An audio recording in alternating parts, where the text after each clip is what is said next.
ஹல்லேலூயா. பாட்டுத்தாள்ல முதலாவது தமிழ் பாடல். ஆத்துமமே என் உள்ளமே.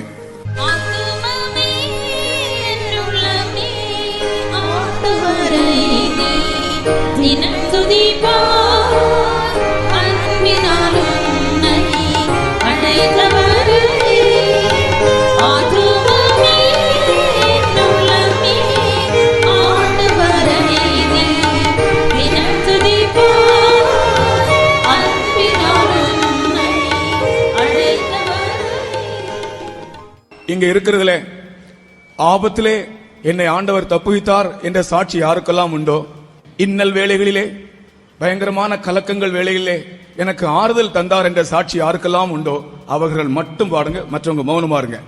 நடத்திய வழிகள் நோக்கிடுவாயவர் நல்கிய கிருபைகள்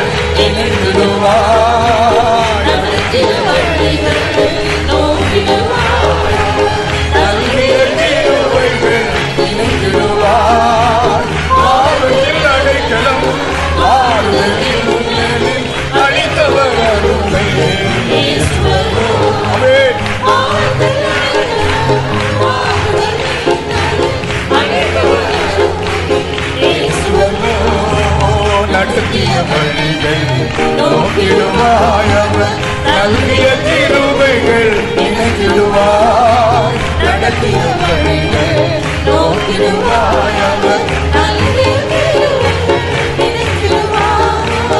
ஆபத்தில் அடைக்கலம் ஆறுதலில் அழைத்தவர் அருமை இயேசுவல்லோ.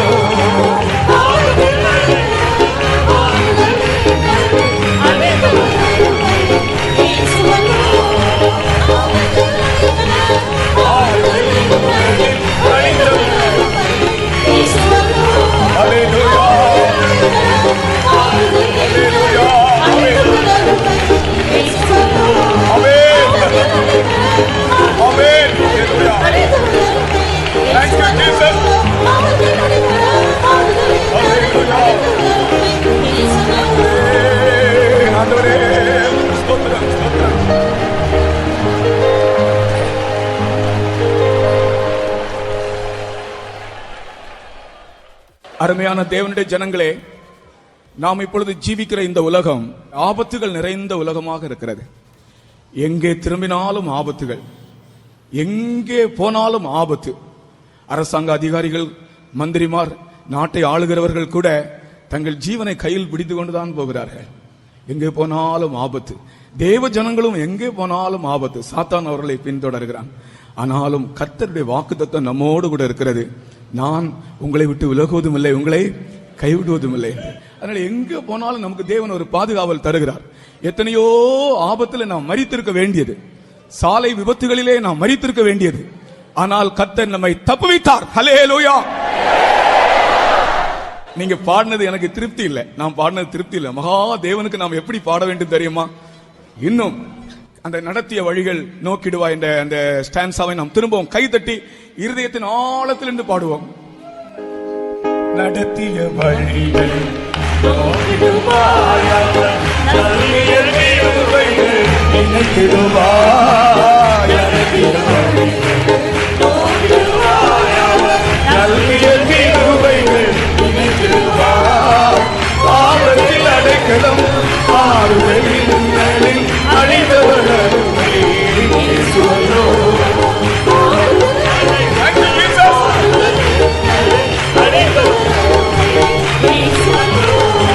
நடத்திய வழிகள் நோக்கிடுவாய் நல்கிய கிருபைகள் நினைத்திடுவாய்.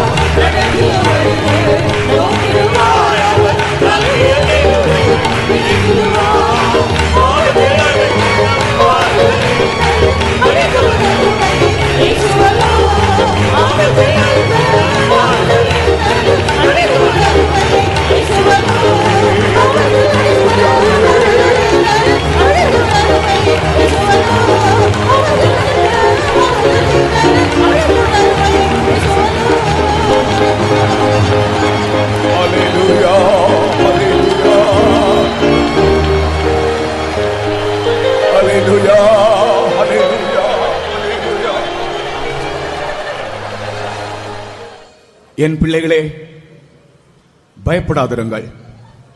நான் உங்கள் தேவன், நான் உங்கள் சிருஷ்டிகர், நானே உங்களை வழி நடத்துகிறவர். நான் உங்களை இதுவரைக்கும் தப்புவித்தேன், நான் இனிமேல் உங்களை தப்புவிப்பேன் என்று கர்த்தர் சொல்லுகிறார்.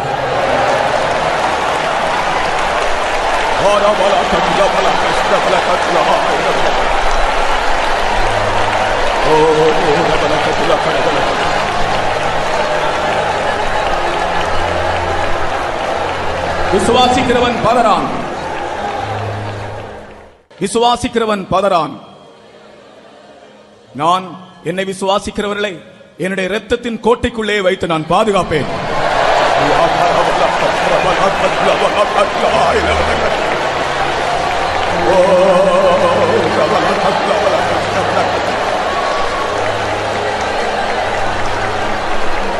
அன்று இஸ்ரவேலருடைய வீடுகளிலே நிலைக்கால்களிலும் மேற்சட்டத்திலும் பூசப்பட்ட அந்த பஸ்கா ஆட்டுக்குட்டியின் ரத்தம் இன்று உங்கள் வீடுகளிலே தளிக்கப்பட்டிருக்கிறது. உங்கள் குடும்பங்களை நான் பாதுகாப்பேன் என்று கர்த்தர் சொல்லுகிறார்.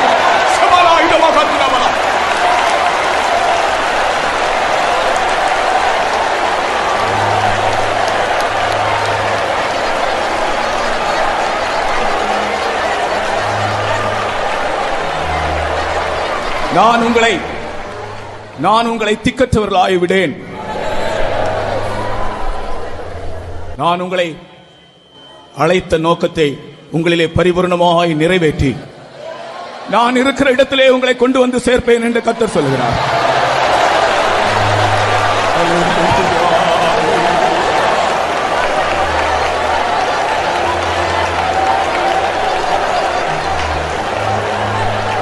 அல்லேலூயா. அடுத்ததாக ஒரு புதிய கோரஸ்.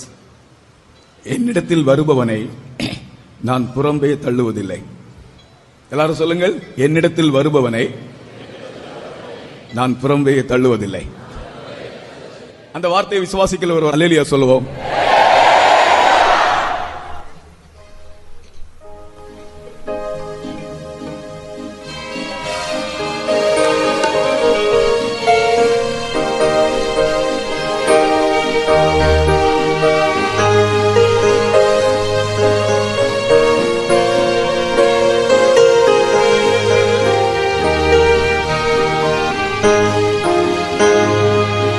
என்னிடத்தில் வருபவனை நான் புறம்பே தள்ளுவதில்லை.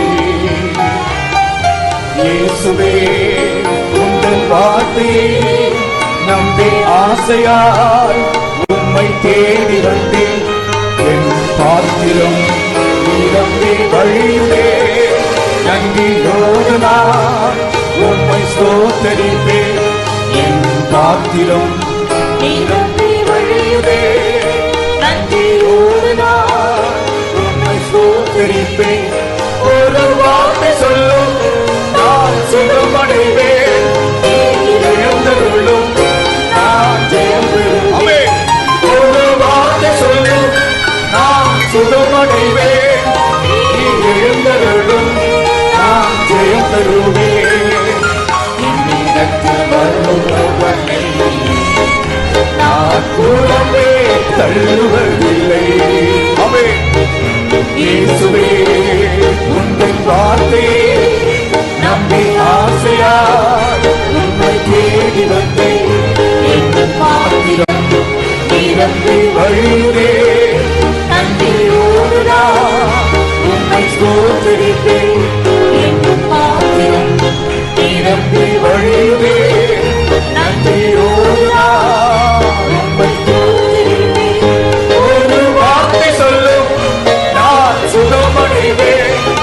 நீர் எழுந்தருளும், நான் ஜெயம் பெறுவேன். அல்லேலூயா. ஒரு வார்த்தை சொல்லும், நான் சுகமடைவேன். நீர் எழுந்தருளும், நான் ஜெயம் பெறுவேன். அல்லேலூயா. இப்ப நான் நினைக்கிறேன் நீங்க எல்லாரும் படிச்சிட்டீங்கன்னு நினைக்கிறேன். இப்ப நீங்க எல்லாரும் என்னோட சேர்ந்து பாடத்தான் வேணும், சத்தமாக. என்னிடத்தில் வருபவனை புறம்பே தள்ளுவதில்லை. வார்த்தையை நம்பி ஆசையாய் உம்மை தேடி வந்து என் பாக்கியம் நிரம்பி வழியுதே. நன்றியோடு நான் உம்மை ஸ்தோத்திரிப்பேன். என் பாக்கியம் நிரம்பி வழியுதே. நன்றியோடு நான் உம்மை ஸ்தோத்திரிப்பேன். ஒரு வார்த்தை சொல்லும், ஒரு வார்த்தை சொல், நான் சுகமடைவேன். நான் சுகமடைவேன். நீர் எழுந்தருளும், நான் ஜெயம் பெறுவேன். ஒரு வார்த்தை சொல்லும், நான் சுகமடைவேன். நீ எழுந்தருளும், நான் ஜெயம் பெறுவேன். என்னிடத்தில் வருபவனே நான் புறம்பே தள்ளுவதில்லை. இயேசுவே உங்கள் வார்த்தையை நம்பி ஆசையாய் உம்மை தேடி வந்தேன்.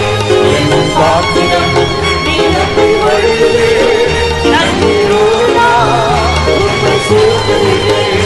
என் பாக்கியம் நிரம்பி வழியுதே. நன்றியோடு நான் உம்மை ஸ்தோத்திரிப்பேன். ஒரு வார்த்தை சொல்லும், நான் சுகமடைவேன்.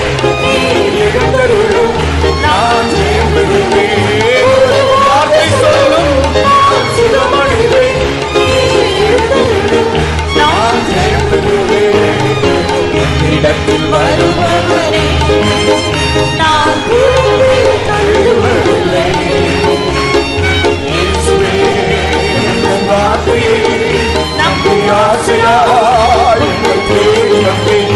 என் பாக்கியம் நிரம்பி வழியுதே. நன்றியோடு நான் உம்மை ஸ்தோத்திரிப்பேன். என் பாக்கியம் நிரம்பி வழியுதே. நன்றியோடு நான் உம்மை ஸ்தோத்திரிப்பேன். ஒரு வார்த்தை சொல்லும், நான் சுகமடைவேன். நீர் எழுந்தருளும், நான் ஜெயம் பெறுவேன். ஒரு வார்த்தை சொல்லும், நான் சுகமடைவேன். நீர் எழுந்தருளும், நான் ஜெயம் பெறுவேன். ஹல்லேலூயா. அருமையானவர்களே, அதிகாரத்துக்கு உட்பட்ட ஒரு அதிகாரி தனக்கு கீழே 100 பேர், 100க்கு அதிபதி. அவன் இயேசுவினிடத்திலே சொன்ன வார்த்தை, நீர் என்னுடைய வீட்டுக்கு வர நான் தகுதி இல்லை ஆண்டவரே, நீர் மகா பரிசுத்தமான தேவன், இங்கிருந்தே ஒரு வார்த்தை சொல்லும். ஏன் அவன் அப்படி சொன்னான்? இவன் ஒரு கமாண்டர். இவன் 100 பேருக்கு இவன் சொன்னால், இவன் கமாண்ட் பண்ணால் அப்படியே அவங்க ஒபே பண்ணுவாங்க. அப்போ அந்த மிலிட்டரிக்காரனுடைய அந்த ஞானத்தை வைத்து அவன் பேசுகிறான் பாருங்கள். நான் ஒருவனுக்கு சொன்னால் அவன் கீழ்ப்படுகிறானே, நீர் எவ்வளவு மகா பெரிய தேவன், இங்கிருந்தே ஒரு வார்த்தை சொல்ல என் வேலைக்காரன் சுகமடைவான். அப்படியே கர்த்தர் ஒரு வார்த்தை சொல்வார் என்றால் உன்னுடைய பிரச்சனைகள் அப்படியே பரிகரிக்கப்பட்டு போகும். ஹல்லேலூயா. உடைய கைகளை தட்டி கர்த்தரை ஸ்தோத்திரம் பண்ணுங்கள். ஹல்லேலூயா. ஹல்லேலூயா. ஜீசஸ். என்னிடத்தில் வருபவனை நான் புறம்பே தள்ளுவதில்லை. இயேசுவே உங்கள் வார்த்தையை நம்பி ஆசையாய் உம்மை தேடி வந்தேன். என் பாக்கியம் நிரம்பி வழியுதே. நன்றியோடு நான் உம்மை ஸ்தோத்திரிப்பேன். என் பாக்கியம் நிரம்பி வழியுதே. நன்றியோடு நான் உம்மை ஸ்தோத்திரிப்பேன். ஒரு வார்த்தை சொல்லு, நான் சுகமடைவேன். நீர் எழுந்தருளும், நான் ஜெயம் பெறுவேன். ஒரு வார்த்தை சொல்லும், நான் சுகமடைவேன். எழுந்தருளும், நான் ஜெயம் பெறுவேன். ஏன் ஒரு வார்த்தை சொல்லும், நான் சுகமடைவேன். நீர் எழுந்தருளும், நான் ஜெயம் பெறுவேன். ஒரு வார்த்தை சொல்லும், நான் சுகமடைவேன். நான் எழும்புவேன். நான் ஜெயம் பெறுவேன். ஒரு வார்த்தை சொல்லும், நான் சுகமடைவேன். நீர் எழுந்தருளும், நான் ஜெயம் பெறுவேன். ஒரு வார்த்தை சொல்லும், நான் சுகமடைவேன். நீர் எழுந்தருளும், நான் ஜெயம் பெறுவேன். ஒரு வார்த்தை சொல்லும், நான் சுகமடைவேன். நீர்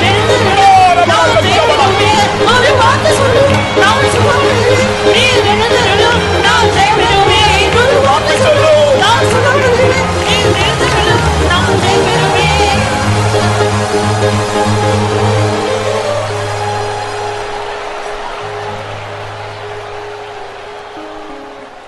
இயேசு ராஜா நம் இயேசு ராஜா.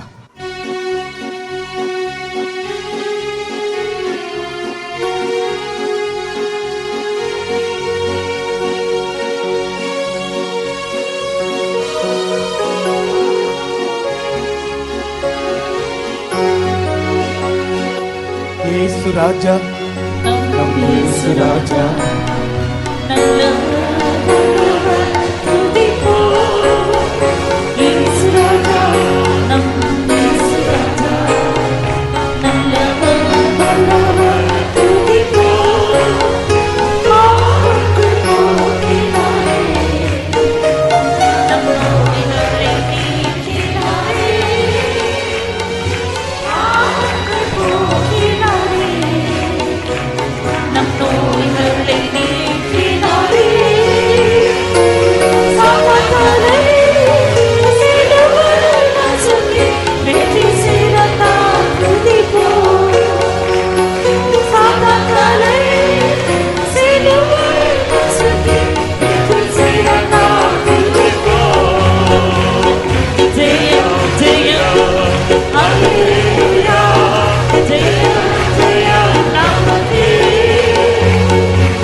ஜெயம் ஜெயம்னு சொல்லும் போதே அந்த ஜெயத்தினுடைய அந்த மகிழ்ச்சியை நாம் வெளிப்படுத்தி கொண்டுதான் பாட வேண்டும்.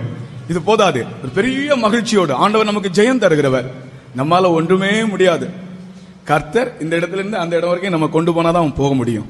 நமக்கு பலமே இல்லை. பலசாலி என்று சொல்லுகிறவர்கள் எல்லாம் அவர்களுடைய பலத்தில், வீரனுடைய கால்களில் தேவன் பிரியமாயிரார். தேவன் தான் நம்மை பலப்படுத்துகிறவர், அவர்தான் நம்மை பலப்படுத்துகிறவர், அவர்தான் நமக்கு ஜெயம் தருகிறவர். ஆகையினால் அந்த ஜெயத்தை பற்றி பாடும்போது நல்ல ஒரு மகிழ்ச்சியோடு, இயேசு ராஜா, நம் இயேசு ராஜா, நல்லவர் வல்லவர் துதிப்போம். ஆமென். இயேசு ராஜா,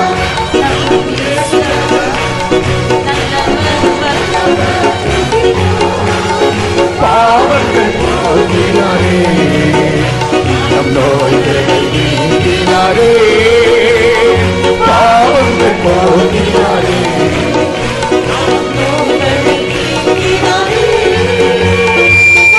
தலையை சிலுவையில் நசுக்கி வெற்றி சிறந்தார் துதிப்போம். சாத்தான் தலையை சிலுவையில் நசுக்கி வெற்றி சிறந்தார் துதிப்போம். ஜெயம் ஜெயம்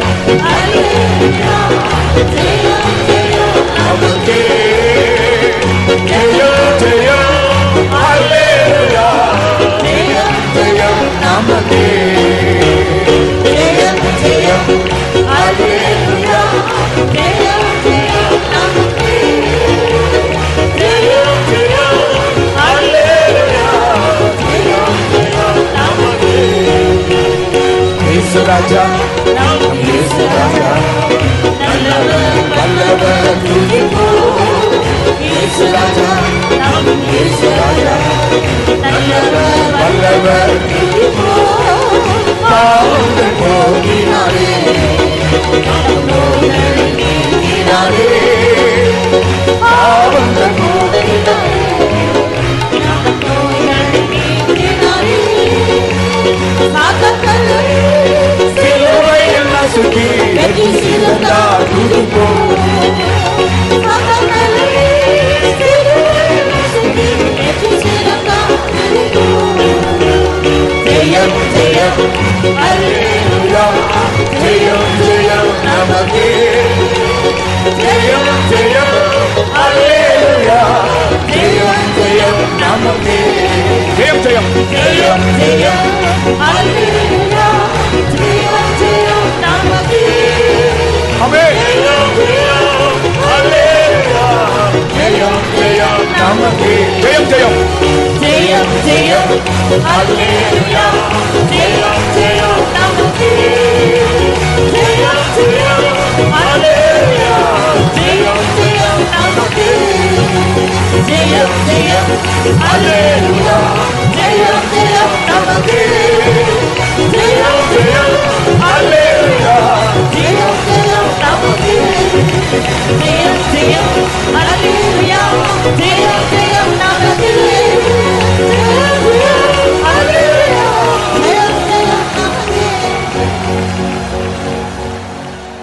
ஜெயத்தை பற்றி 2 இடங்களில் 2 விதமாக பவுல் எழுதுகிறார். ஒரு இடத்தில் எழுதுகிறார், கர்த்தராகிய இயேசு கிறிஸ்துவை கொண்டு எல்லா இடங்களிலும் நம்மை வெற்றி சிறக்க பண்ணுகிற தேவன் என்று.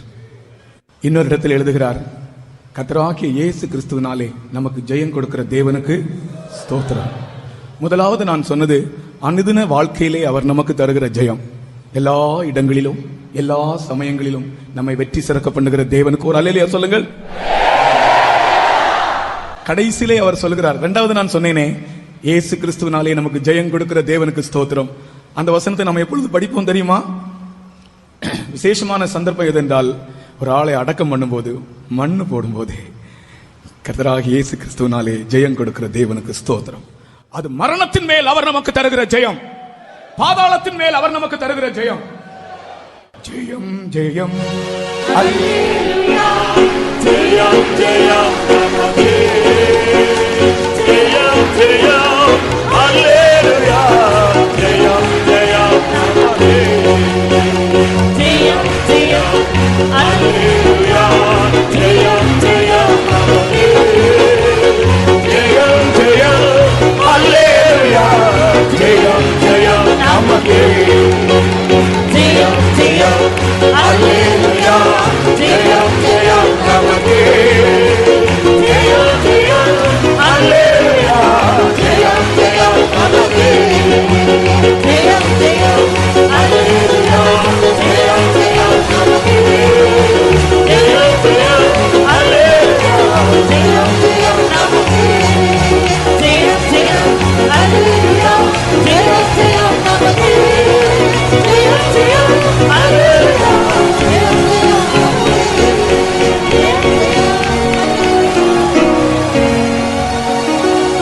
அல்லேலூயா. ஒரு ஜனமாகிலும் ஒரு மனுஷனுக்காகிலும் அவர் சமாதானம் அருளினால் கலங்க செய்பவன் யார்?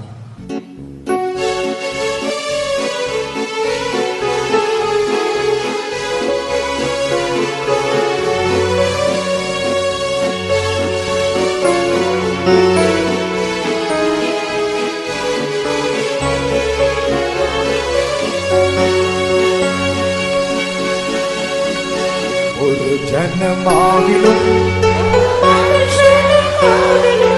அவர் சமாதானம் அருளினார் கலங்க செய்திடுபவன் யார்? ஒரு ஜனமாகிலும் ஒரு மனுஷனுக்காகிலும் அவர் சமாதானம் அருளினார் கலங்க செய்திடுபவன் யார்? இயேசுப்பா என்று நான் அழைத்தார் வாசத்தால் என்னை அரவணைத்தார்.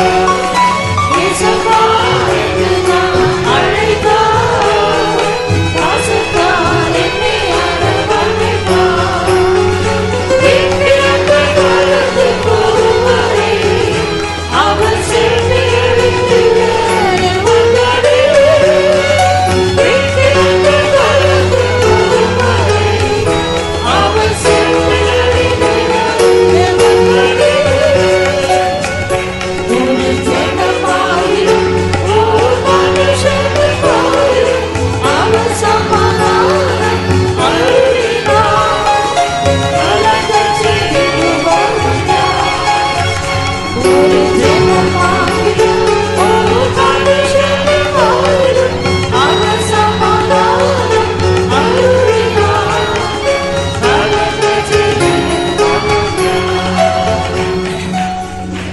கர்த்தர் நமக்கு சமாதானம் அருளுகிற தேவன். கலங்க செய்திடுவோன் யார் என்று நம்ம கேள்வி கேட்கிறோம்.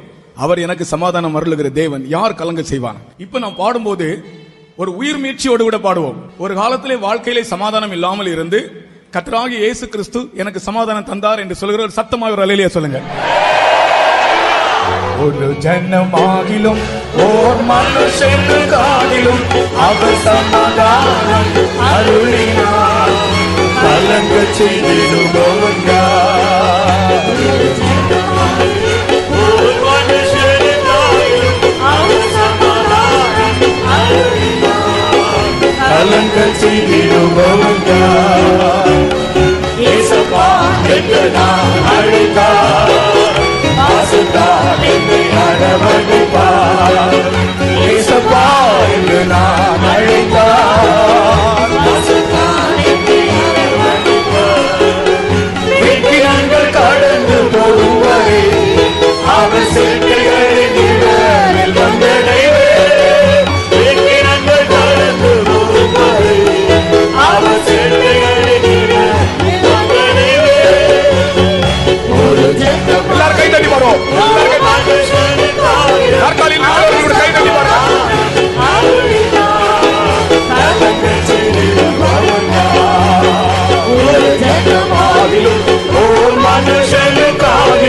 அவர் சமாதானம் அருளினார்.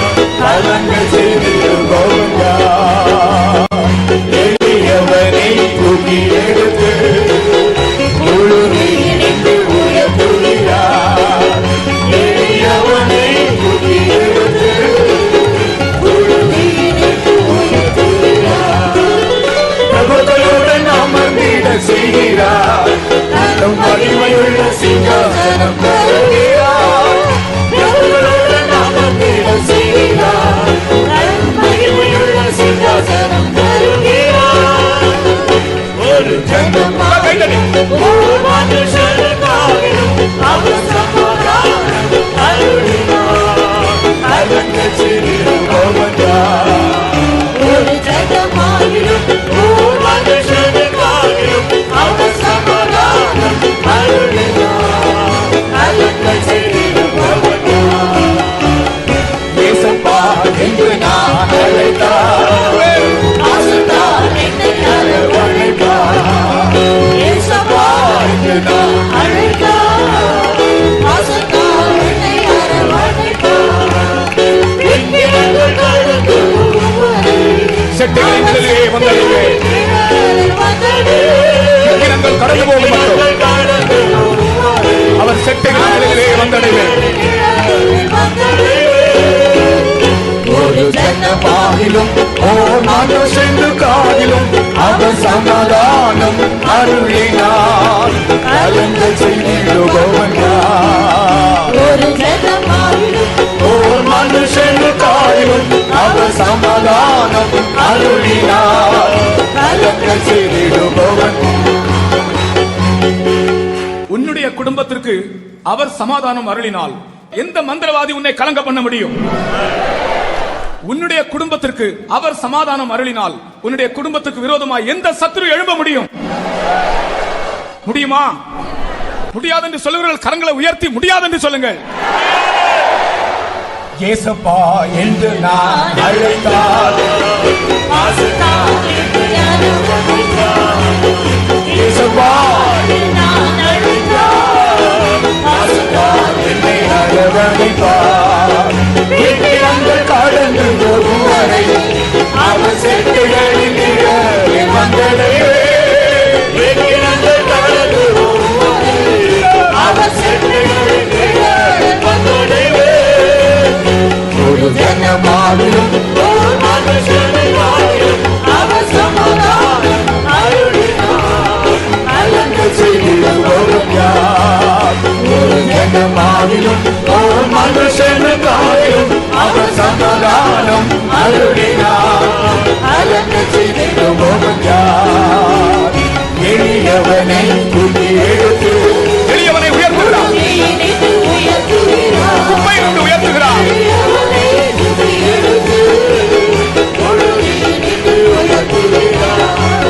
பிரபுக்களுடன் அமர்ந்திட செய்கிறார்.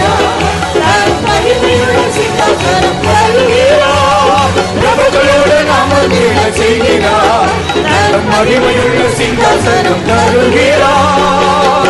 ஒரு ஜனமாகிலும் ஓர் மனுஷனுக்காகிலும் அவர் சமாதானம் அருளினார்.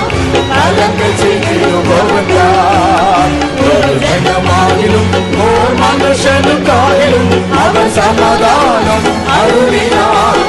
நலங்கள் செய்திடுபவன் யார்? ஹல்லேலூயா.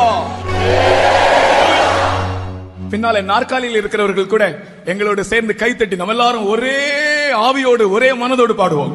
ஏசப்பா என்று நான் அழைத்தார், பாசுதா என்னை அரவணைத்தார்.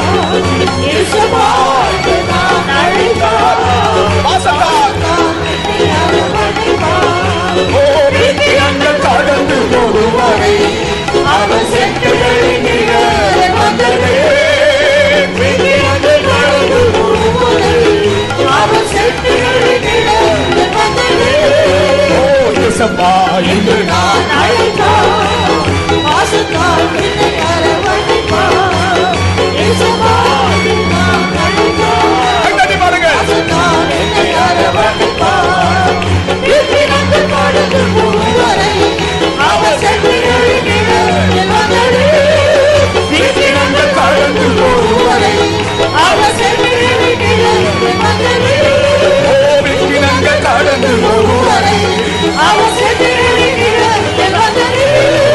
விக்கிரங்கள் கடந்து போவரை அவர் செட்டுகளின் நிழல் வந்ததே. விக்கிரங்கள் கடந்து போவரை அவர் செட்டுகளின் நிழல் வந்ததே.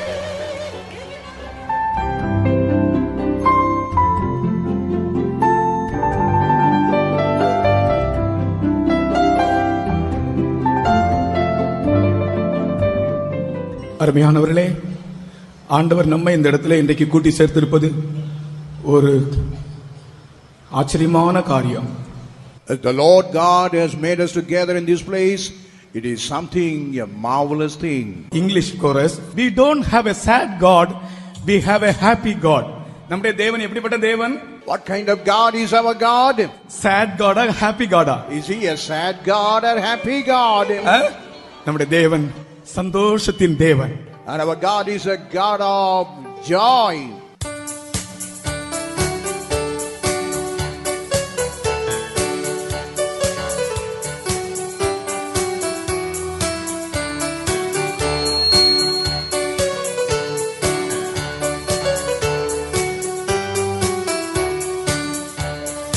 We don't have a sad God, we have a happy God. We have a happy God who wants us to be happy. We don't have a sad God, we have a happy God. We have a happy God who wants us to be happy. He knows He wants us what we do and helps us to be good and helps us to be good. Because He is the Father of us all and loves us big or small and loves us big or small. We don't have a sad God, we have a happy God. We have a happy God who wants us to be happy.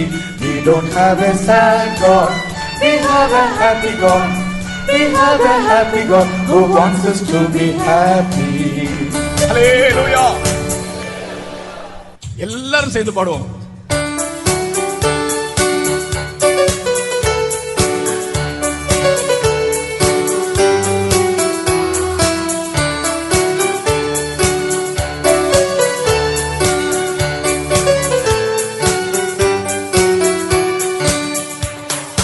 We don't have a sad God, we have a happy God. We have a happy God who wants us to be happy. We don't have a sad God, we have a happy God. We have a happy God who wants us to be happy. We know He wants us what we do and helps us to be good and helps us to be good. Because He is the Father of us all and loves us big or small and loves us big or small. We don't have a sad God, we have a happy God. We have a happy God who wants us to be happy. We don't have a sad God. happy God. We have a happy God who wants us to be happy. ஹல்லேலூயா. உங்களுக்கு English தெரியுமா தெரியாதோ அதை பத்தி எனக்கு பிரச்சனை இல்லை, என்னோட பாடத்தான் வேணும். Whether you know English or not, you must compulsorily sing along with me. தெரிஞ்சாலும் பாடுங்க, தெரியாவிட்டாலும் பாடுங்க. தாத்தா பாட்டிமார் எல்லாம் இங்கிலீஷ் பாடுங்க. And all the old women and old father, you just sing the English song. We don't have a sad God. We have a happy God. We have a happy God who wants us to be happy. We don't have a sad God. We have a happy God. We have a happy God who wants us to be happy. He knows He watches what we do and helps us to be good and helps us to be good. Because He is the Father of us all and loves us big or small and loves us big or small. We don't have a sad God. We have a happy God. We have a happy God who wants us to be happy. We don't have a sad God. We have a happy God. We have a happy God who wants us to be Happy. He knows He watches what we do and helps us to be good and helps us to be good. Because He is the Father of us all and loves us big or small and loves us big or small. We don't have a sad God. We have a happy God. We have a happy God who wants us to be happy. We don't have a sad God. We have a happy God. We have a happy God who wants us to be happy. ஹல்லேலூயா. மகிழ்ச்சியை தரக்கூடிய ஒரு தேவன் நமக்கு இருக்கிறபடினால் நாம் அவரை ஸ்தோத்திரிப்போமாக.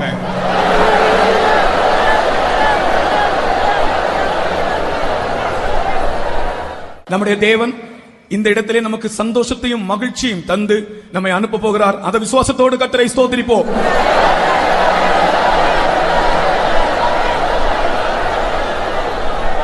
இப்பொழுது நாம் ஒவ்வொரு வசனங்களை உங்களுக்கு சொல்லுவேன். அந்த வசனங்களை சொன்ன பின்பு ஸ்தோத்திரம் பண்ணுகிற வேளையிலே நீங்கள் முழங்கால் நின்று ஸ்தோத்திரம் பண்ண வேண்டும். சத்தமாக துதியுங்கள் என்று சொல்ல வேண்டிய தேவையில்லை. நீங்கள் எந்த அளவு வாஞ்சியா இருக்கிறீர்களோ உங்கள் சத்தம் அந்த அளவு உயர்ந்திருக்கும் என்று நான் நினைக்கிறேன்.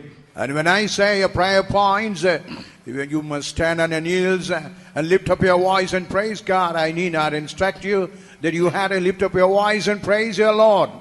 முதலாவது நம்முடைய தேவன் பெரியவர், நாம் அவரை துதிக்க தகுதியே இல்லை. And the first thing is the Lord is great. In no way we have worthiness to praise Him. நாம் நம்முடைய தேவனை துதிப்பது நமக்கு கிடைத்திருக்கிற பாக்கியமும் ஸ்லாக்கியமுமாக இருக்கிறது. Even as we praise our God, it's a great blessed state and a privilege. காரணம் என்னவென்றால் பரலோகத்திலே தேவ தூதர்கள் ஓயாமல் அவரை துதித்துக் கொண்டே இருக்கிறார்கள். Because in heaven, all angels, they are praising God. ஓயாமல் அவரை துதித்துக் கொண்டிருக்கிறார்கள். And ceaselessly, they are praising the Lord. லூக்கா எழுதின சுவிசேஷம் 2ஆம் அதிகாரம் 12ஆம் வசனம் முதல் 14ஆம் வசனம் வரைக்கும் வாசித்தால் அந்த க்ஷணமே இயேசு பிறந்ததான வேளையிலே, இந்த உலகத்திலே இயேசு மனுஷனாய் பிறந்த வேளையிலே அந்த க்ஷணமே பரமசேனையின் திரள் தோன்றி உன்னதத்தில் இருக்கிற தேவனுக்கு மகிமையும் பூமியிலே சமாதானமும் மனுஷர் மேல் பிரியமும் உண்டாவதாக என்று சொல்லி தேவனை துதித்தார்கள். And suddenly there was with the angels a multitude of the heavenly host praising God and saying, Glory to God in the highest, and on the earth peace and goodwill toward men. பெத்லகேமிலே இயேசு பிறந்தபோது பரலோகத்தில் இருந்த தூதர்கள் எல்லாம் பெத்லகேமுக்கு வந்து விட்டார்கள். பரலோகம் கொஞ்ச நேரத்துக்கு காலியா தான் இருந்திருக்கும் என்று நினைக்கிறேன். பரலோகத்தில் இருந்த தூதர்களுக்கு பிதா ஒரு கட்டளையிட்டார், எல்லாரும் அவரை ஆராதியுங்கள் என்று. பரலோகத்தின் தூதர்கள் அனைவரும் பெத்லகேமுக்கு வந்து இயேசுவுக்கு துதி செய்தார்கள். அப்படின்னா நாம் எம்மாத்திரம் அவரை துதிக்கிற தூதர்கள் ஓயாமல் அவரை துதித்துக் கொண்டே இருக்கிறார்கள். Even when Jesus was born in Bethlehem, all angels left heaven and they came and they were praising because Father would have ordered them to praise in such a way. If those angels praised God, how much we had to praise our God. வெளிப்படுத்தின விசேஷம் 4ஆம் அதிகாரம் 8ஆம் வசனத்திலே சிங்காசனத்தை சுற்றி இருந்த 4 ஜீவன்கள் இருந்தவரும் இருக்கிறவரும் வருகிறவரும் ஆகிய சர்வ வல்லமுள்ள தேவனாகிய கர்த்தர் பரிசுத்தர் பரிசுத்தர் பரிசுத்தர் என்று இரவும் பகலும் ஓய்வில்லாமல் சொல்லிக் கொண்டிருக்கிறார்கள். நாம் எல்லாரும் 6 மணிக்கு முடிச்சிட்டு போயிடுவோம். ஆனால் அந்த தூதர்கள் ஓய்வில்லாமல் பரிசுத்தர் பரிசுத்தர் பரிசுத்தர் என்று சொல்லிக்கொண்டே இருப்பார்களாம்.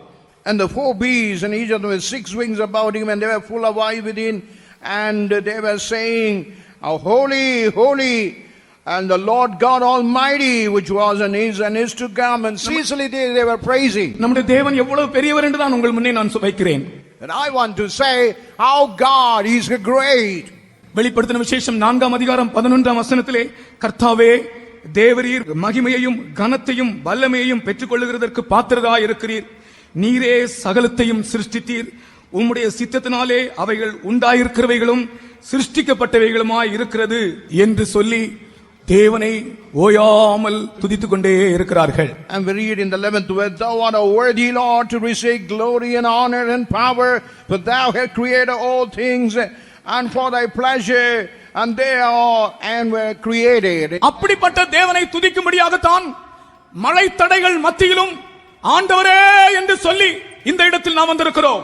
And that's why in the midst of all weather hindrances, we all gathered here to lift and praise our God. ஒரு சகோதரன் சொன்னார், மழை பெய்கிறதே என்ன செய்யலாம், மழையிலே நனைந்து கொண்டே கர்த்தரை துதிக்கலாம் என்று போன் பண்ணார். And even one brother was telling, now it is raining, even wetting under the rain, drenching under the rain, let's praise our God. கர்த்தருக்கு ஸ்தோத்திரம். Praise to the holy name. நம்முடைய தேவன் அவ்வளவு பெரியவர். நாம் அவருக்கு நன்றியுள்ள இருதயத்தோடு கூட உரத்த சத்தமாய் நன்றியோடு அவரை முழங்கால் நின்று கொஞ்ச நேரம் துதிப்போமாக. ஹalleluya.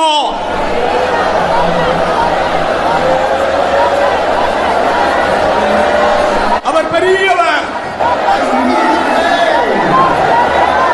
அந்த தேவனை துதிக்க தகுதி இல்லையே. அவருக்கு மகிமையும் கனத்தையும் செலுத்துங்கள்.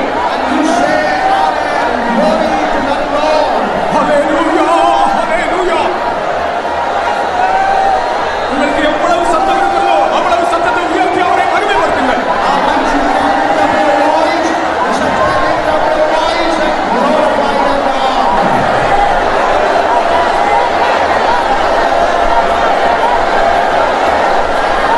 Thank you, Jesus.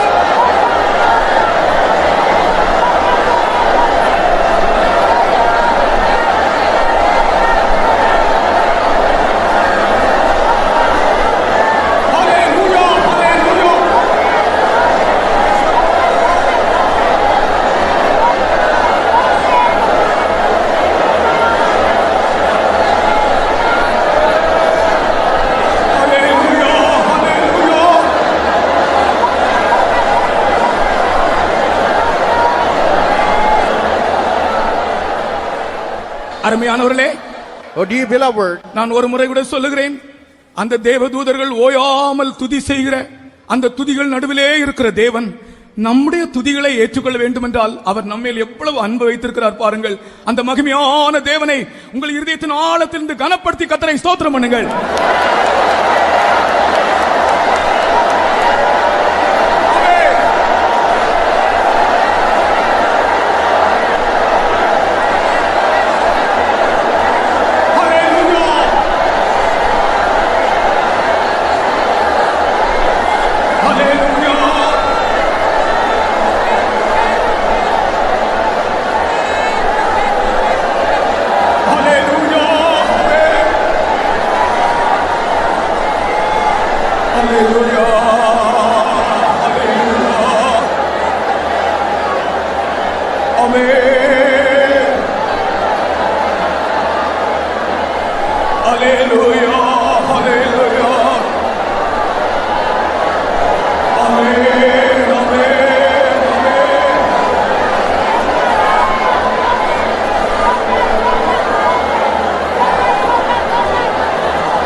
நாமத்துக்கு மகிமை உண்டாவதாக. Glory be to the name of the Lord. வேதத்திலிருந்து ஒரு பகுதியை வாசிப்போமாக. Let us read a portion from the scripture. 60ஆம் சங்கீதம் Psalm 60 6-7 வசனங்களை வாசிப்போம். verses 6 and 7. 60ஆம் சங்கீதம் 6-7 வசனங்களை வாசிப்போம். தேவன் தமது பரிசுத்தத்தை கொண்டு விளம்பினார். ஆகையால் களி கூறுவேன். சீகேமை பங்கிட்டு சுக்கோத்தின் பள்ளத்தாக்கை அளந்து கொள்வேன். கிளையாத் என்னுடையது, மனாசேயும் என்னுடையது. எப்ராயிம் என் தலையின் பலன், யூதா என் நியாயப்பிரமாணிகன். God had spoken in his holiness. I will rejoice, I will divide Shechem and met out the valley of Succoth. Gilead is mine and Manasseh is mine. Ephraim also is the strength of mine head. Judah is my lawgiver. கர்த்தருடைய நாமத்துக்கு ஸ்தோத்திரம். Praise be to the name of the Lord. நாம் வாசித்த இந்த 2 வசனங்களிலே சங்கீதக்காரன் சில இடங்கள் தன்னுடையது என்று உரிமை பாராட்டுகிறான். In the verses, portion of the scripture which you have read, the psalmist claimed that some of the places belongs to him. வேத வசனங்களின் பின்னாக ஆவிக்குரிய சத்தியங்கள் மறைந்திருக்கின்றன. Behind every word of God, there are hidden spiritual truths. வேத வசனங்கள் ஒவ்வொன்றும் தேவனுடைய சித்தத்தை, தேவனுடைய மனதை மனிதனுக்கு வெளிப்படுத்தி கொடுக்கின்றன. Every word of God reveals the mind of God or the will of God to man. இந்த வசனங்கள் மூலம் நான் அறிந்து கொண்ட சில சத்தியங்களை இந்த முதல் நாள் கூட்டத்திலே நான் உங்களோடு பேசுகிறேன். Through this verse, I would like to tell you, share with you some of the truths which I have learned. விசுவாசத்தின் வீரர்களை பற்றி எபிரேயரிலே படிக்கும்போது, When we read about the heroes of faith in the book of Hebrews, அவர்கள் விசுவாசத்தினால் ராஜ்யங்களை ஜெயித்தார்கள் என்று வாசிக்கிறோம். we read that they overcome even nations through faith. ஒவ்வொரு இடத்தையும் தங்களுக்கு சொந்தமாக்குவது தங்களுடைய புயபலத்தினால் அல்ல, விசுவாசத்தினாலும் தேவனுடைய சகாயத்தினாலும் அவர்கள் அப்படி செய்தார்கள். They were able to do that not by the strength of the muscle, but by the grace of God and by the help of God they did that. இங்கே தாவீது சொல்லுகிறான், சீகேம் என்னுடையது, சுக்கோத்தும் என்னுடையது. Psalmist David says, Shechem is mine and Succoth is also mine. Gilead என்னுடையது, மனாசேயும் என்னுடையது என்று சொல்லுகிறான். He says Gilead is mine, Manasseh is also mine. இந்த 4 இடங்களை பற்றி இன்றைக்கு நான் உங்களோடு பேசுகிறேன். Today I would like to speak to you about these 4 places. இந்த ஒவ்வொரு இடங்களும் என்னுடையது என்று சொல்வதன் அர்த்தம், ஆவிக்குரிய ஜீவியத்திலே, விசுவாச ஜீவியத்திலே தேவனுடைய ஒவ்வொரு ஆவிக்குரிய அனுபவங்களையும் நாம் என்னுடையது என்று சொந்தமாக்கி நாம் பெற்றுக்கொள்ள வேண்டும் என்பதே. The reason why we learn from this is that in our spiritual life, in our life of faith, we must claim each and every to be our own and we should experience them. விசுவாச ஜீவியம் என்பது, கிறிஸ்தவ ஜீவியம் என்பது விசுவாசத்தினால் தேவனுடைய ஆசீர்வாதங்களை சொந்தமாக்கிக் கொள்வதே ஆகும். Faith life or a Christian life is one by the faith of God making our own all the experiences. ஒரு ஆளுடைய வற்புறுத்தலின் நிமித்தம் ஒரு மனிதன் எந்த ஆசீர்வாதத்தையுமே கிறிஸ்தவ ஜீவியத்தில் அடைய முடியாது. In a Christian life, no man can attain any blessing through a persuasion of anyone. தேவனிடத்தில் தனக்கு இருக்கிறதான விசுவாசத்தின் மூலமாக இந்த ஆசீர்வாதம் என்னுடையது என்று அவன் உரிமை பாராட்டி பெற்றுக்கொள்ள வேண்டியதாக Through இருக்கிறது. the faith which he has on God, he has to claim and that this is mine and he must receive it. முதலாவது நான் சீகேமை பற்றி சொல்லுகிறேன். First, let me tell you about Shechem. சீகேம் என்கிற இடத்திற்கு அநேக விசேஷங்கள் வேத புஸ்தகத்தில் உண்டு. For the word Shechem, many good things are mentioned in the word of God. எல்லாவற்றையுமே சொல்ல இன்றைக்கு நேரமில்லை. Today I don't have time to mention about everything. ஆனால் சீகேமினுடைய ஒரு விசேஷம் என்னவென்றால், But one of the importance of Shechem, யோசேப்பின் எலும்புகள் அடக்கம் பண்ணப்பட்ட இடம்தான் இந்த சீகேம் என்று வேதம் கூறுகிறது. the word of God says this is the place where the bones of Joseph was buried. யோசுவாவின் புஸ்தகம் 24ஆம் அதிகாரம் 32ஆம் வசனம், யோசேப்பின் எலும்புகள் அடக்கம் பண்ணப்பட்ட இடம்தான் இந்த சீகேம் என்று நமக்கு தெரிவிக்கிறார். Joshua 24:32 tells us that Shechem is the place where they have buried the bones of Joseph. இஸ்ரவேல் புத்திரர் எகிப்திலே இருந்து கொண்டு வந்த யோசேப்பின் எலும்புகளை அவர்கள் சீகேமிலே யாக்கோபு சீகேமின் தகப்பனாகிய எமோரியருடைய புத்திரரின் கையில் 100 வெள்ளிக்காசுக்கு கொண்ட நிலத்தின் பங்கிலே அடக்கம் பண்ணினார்கள். அந்த நிலம் யோசேப்பின் புத்திரருக்கு சுதந்திரமாயிற்று. யோசேப்பின் எலும்புகளுடைய விசேஷம் என்ன? What is the speciality of the bones of Joseph? பாவம் இல்லாத எலும்புகள், And bones without sin. கர்த்தருக்கு ஸ்தோத்திரம். Praise the Lord. வேதத்திலே ஒரு மனிதன் அடக்கம் பண்ணப்படும் போது அவன் தன்னுடைய பாவங்களில் விடுதலை இல்லாதவனாய் அடக்கம் பண்ணப்படுவானாகில் அவனுடைய எலும்புகளுக்குள்ளே பாவங்களோடு தான் அவன் படுத்துக் கொள்கிறான் என்று வேதம் நமக்கு சொல்லுகிறது. If a person dies with sin, then even when he is buried, he is lying down with sin in his bones. யோபின் புஸ்தகம் 20ஆம் அதிகாரம் 11ஆம் வசனம் சொல்லுகிறது, ஒரு மனுஷனுடைய வாலிபத்தின் பாவங்கள் அவனுடைய எலும்புகளுக்குள் அடைக்கப்பட்டு அதிலே விடுதலை இல்லாதவனாகவே ஜீவித்திருந்தால் அவன் மரிக்கும் போதும் அந்த பாவங்களோடே தான் மண்ணில் படித்துக் கொள்கிறான். Job 20 verse 11 says, if a young man has got a sin and that is right in his bones, and if he is not delivered during his lifetime and die, then he lies down with the same sin. யோசேப்பின் எலும்புகளுடைய விசேஷம் என்னவென்றால் யோசேப்பு பாவத்தை ஜெயித்து ஜீவித்த ஒரு மனிதன். The speciality of the bones of Joseph is that Joseph was the one who had overcome all the sin. விசுவாச ஜீவியம் என்பது பாவத்தை எதிர்த்து ஜீவிக்கிற ஜீவியம், பாவம் இன்றி ஜீவிக்கிற ஜீவியம் என்று வேதம் விளக்கமாக நமக்கு அறிவிக்கிறது. Faith life is the one that a life without sin, and which is resisting the sin, which word of God teaches us clearly. இன்றைக்கு உலகத்தின் ஞானம் விசேஷமான விதத்தில் வளர்ந்திருந்தாலும் கூட பாவத்தை ஜெயிக்க முடியுமா என்கிற ஒரு அறிவு உலகத்தினிடம் இல்லாமல் இருக்கிறது. Today there was a knowledge explosion in the world, but at the same time there is a question whether we can overcome sin. பாவத்தை மன்னிக்கிற ஒருவர் உண்டு, அவர்தான் கர்த்தராகிய இயேசு கிறிஸ்து. There is one who can forgive the sin, and that is our Lord Jesus Christ. ஒரு மனுஷனுடைய வாலிபத்தின் பாவங்கள் மன்னிக்கப்படாவிட்டால் அவன் மரிக்கும் போது அவனுடைய எலும்புகளுக்குள்ளே அந்த பாவம் இருக்கும். If a young man dies with his sin, then when he dies, his sin will be in his bones. ஆகையால் பாவத்தினின்று விடுதலை பெற கர்த்தராகிய இயேசு கிறிஸ்து பாவத்தை மன்னிக்கிறவர் என்ற விசுவாசம் ஒரு மனிதனுக்குள் புகுந்து விட வேண்டும். Therefore, in order to get remission of sin in the life of a man, he must the very thought that Jesus Christ can forgive the sins should enter into him. மனிதனுடைய பாவங்களை மன்னிக்கும்படிக்கு இயேசு இந்த உலகத்தில் வந்தாலும் அவர் பாவங்களை மன்னிக்கிறவர் என்ற அறிவு உலகத்தினிடம் அற்று போயிற்று. Though Jesus Christ has come into the world to forgive the sins of the whole world, but today you see that people are aware of this idea that Jesus can forgive sins. உலகத்திலே இயேசு கிறிஸ்துவை பற்றி பல விதமான அறிவுகள் தான் உலகத்தினிடத்தில் காணப்பட்டன. Among the worldly people you can see different kinds of knowledges about our Lord Jesus Christ. ரோம நாகரிகத்தை எடுத்துக்கொண்டால், and if we read the Roman civilization, போர் வீரர்களையும் ராணுவ தளபதிகளையும் ரோம நாகரிகமானது மேன்மையானதாய் எண்ணியது. the Roman soldiers and the Roman captains, they were considered to be the great people. கிரேக்க நாகரிகமானது கலைஞர்களையும் பேச்சாளர்களையும் மிகவும் மதித்தது. The Grecian culture, they have honored the orators and those people who are good artists. எகிப்திய நாகரிகம் அரசாங்க அதிகாரிகளை மதித்தது. The Egyptian culture, Egyptian civilization honored the government servants.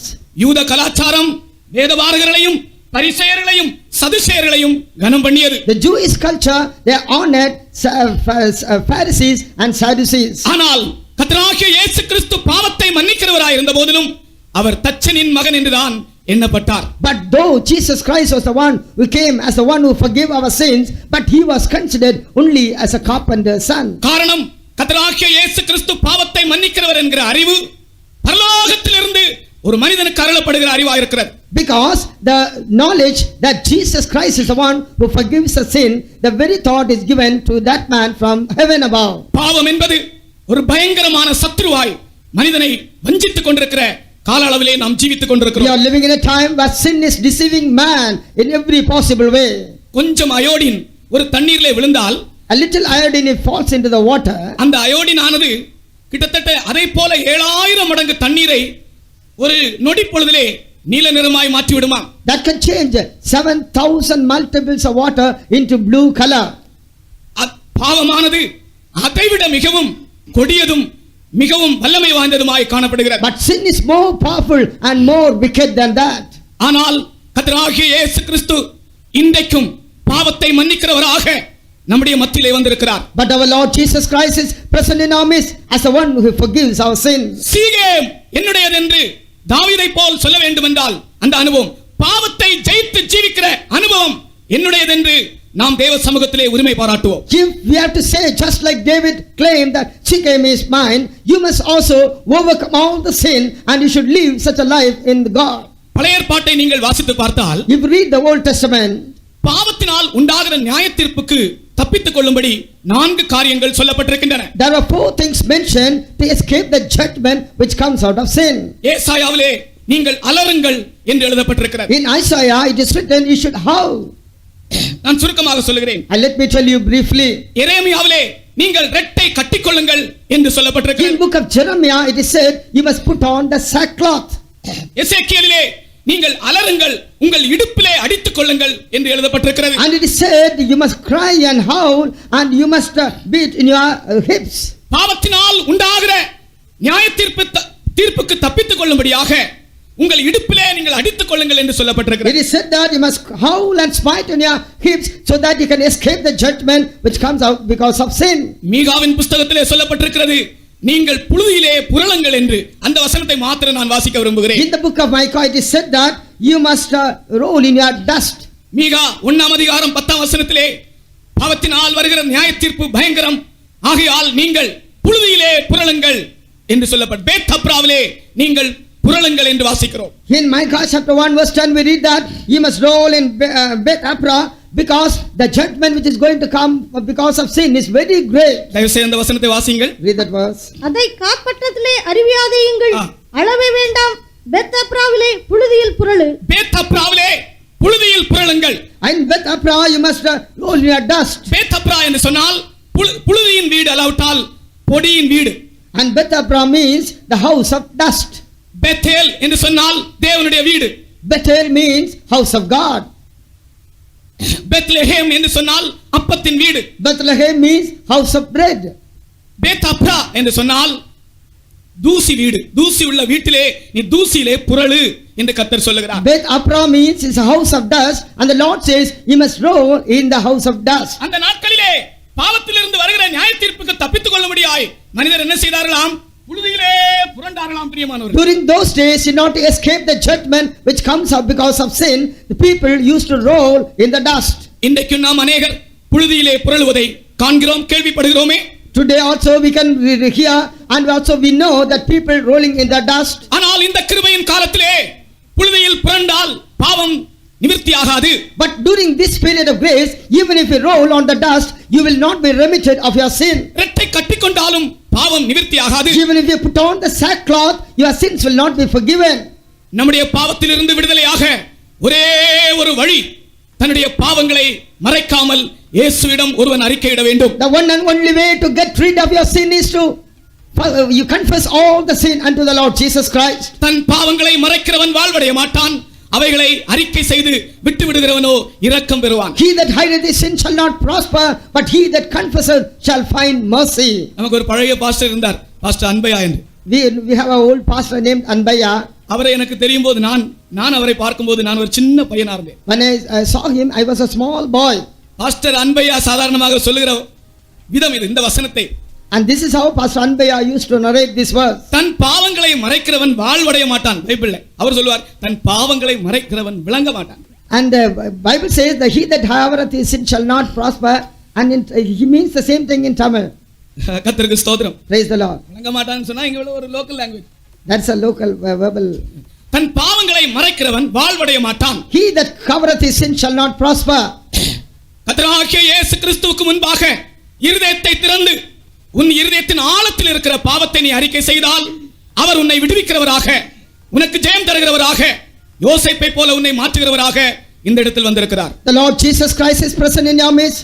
If you would open your heart to the Lord Jesus Christ and confess all your sins, then he will forgive you as if and change you just like Joseph. ரோமாபுரியை அரசாண்ட ஒரு மன்னன் அவனுடைய ஜீவியத்திலே ஒரு நாள் தன்னுடைய சொந்த சகோதரனை கொலை செய்தானாம். And the Roman emperor once killed his own brother.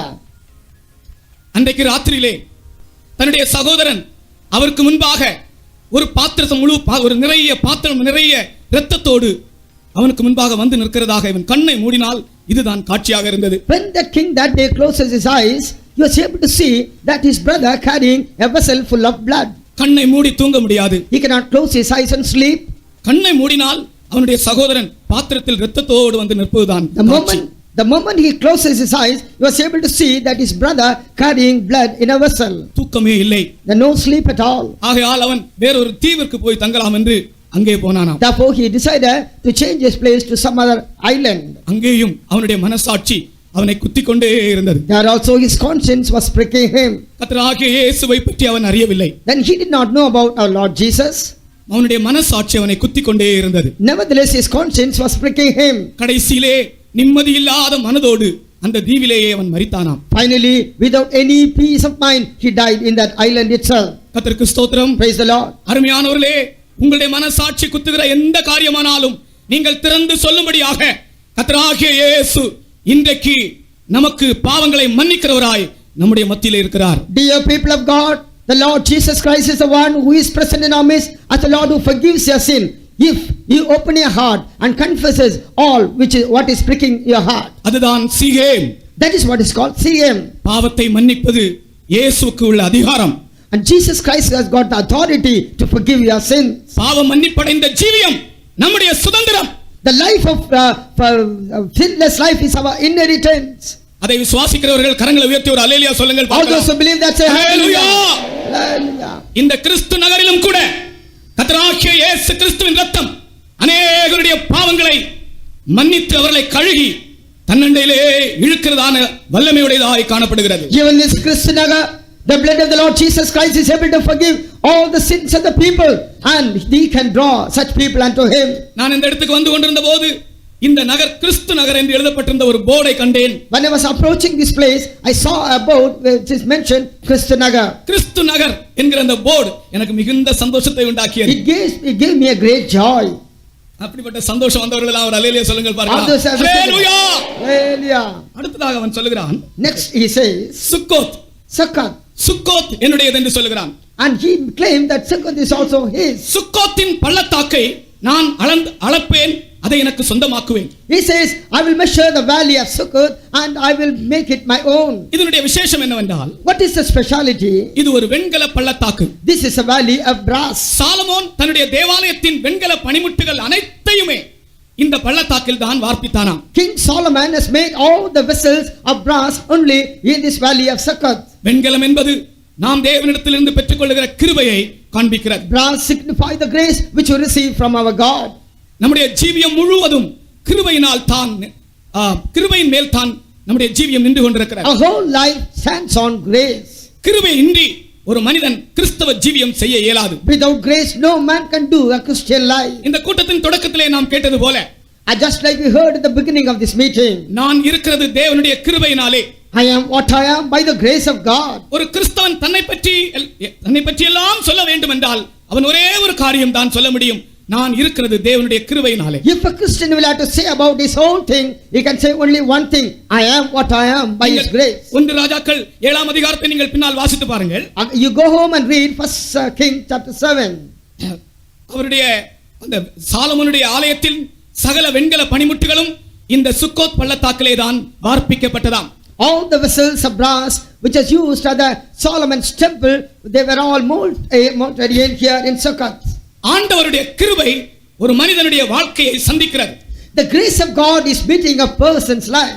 நீதிமொழிகளிலே ஒரு வசனம் உண்டு, கிருபையும் சத்தியமும் ஒன்றை ஒன்று சந்திக்கும். There is a verse in the proverb that grace and truth shall meet each other. கிருபையும் சத்தியமும் ஒன்றை ஒன்று சந்திக்கும். Grace and truth shall meet each other. எங்கே சந்திக்கும் என்ற ஒரு கேள்வி கேளுங்கள். And you ask a question where it will meet. நாகர்கோயிலையா? Is it in Nagarkoil? வடசேரியிலையா? Or is it Vadaseri? வெட்டூனி மடத்திலையா? Or is it Vetuni Madam? கிருபையும் சத்தியமும் எங்கே சந்திக்கும்? Where the grace and truth will meet.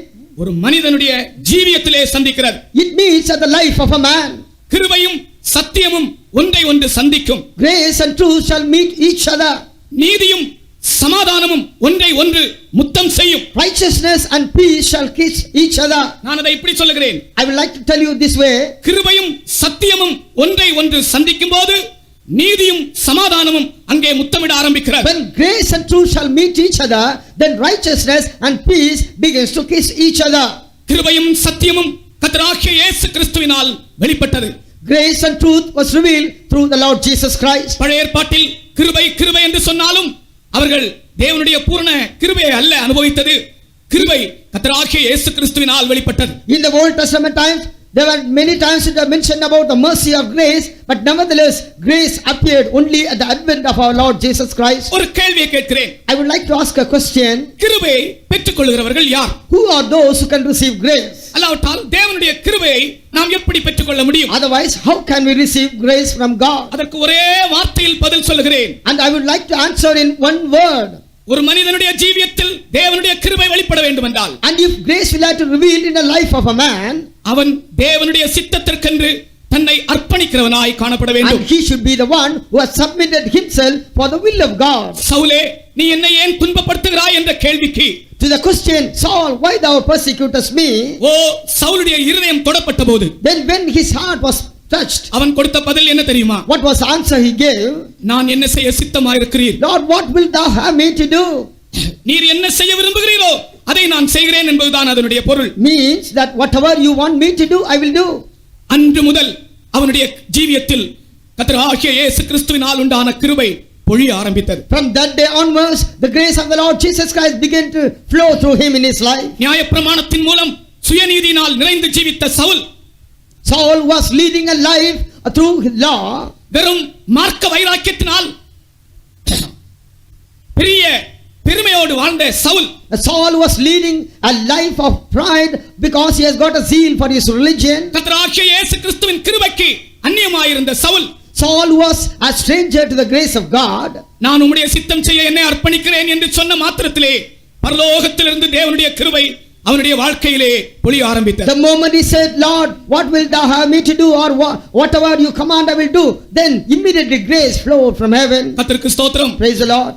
அப்படிப்பட்ட ஒரு ஜீவியம் ஞானஸ்நானம் என்கிற சத்தியத்தில் தான் நம்முடைய ஜீவியத்திலே தொடங்கியது. Such an experience began in our life at water baptism. ஞானஸ்நானம் என்கிற சத்தியம் ஒரு மனிதன் தேவ சித்தம் செய்ய தன்னை ஒப்படைக்கிற முதல் தருணத்தை காண்பிக்கிறது. The truth of water baptism signify the first step a man commits himself to do the will of God. ஆவிக்குரிய ஒவ்வொரு அனுபவங்களுக்கும் ஒரு தொடக்கம் உண்டு, ஒரு வளர்ச்சி உண்டு, ஒரு முடிவும் உண்டு. For every spiritual experiences in life of a man, there is a beginning, there is a growth, and there is an end.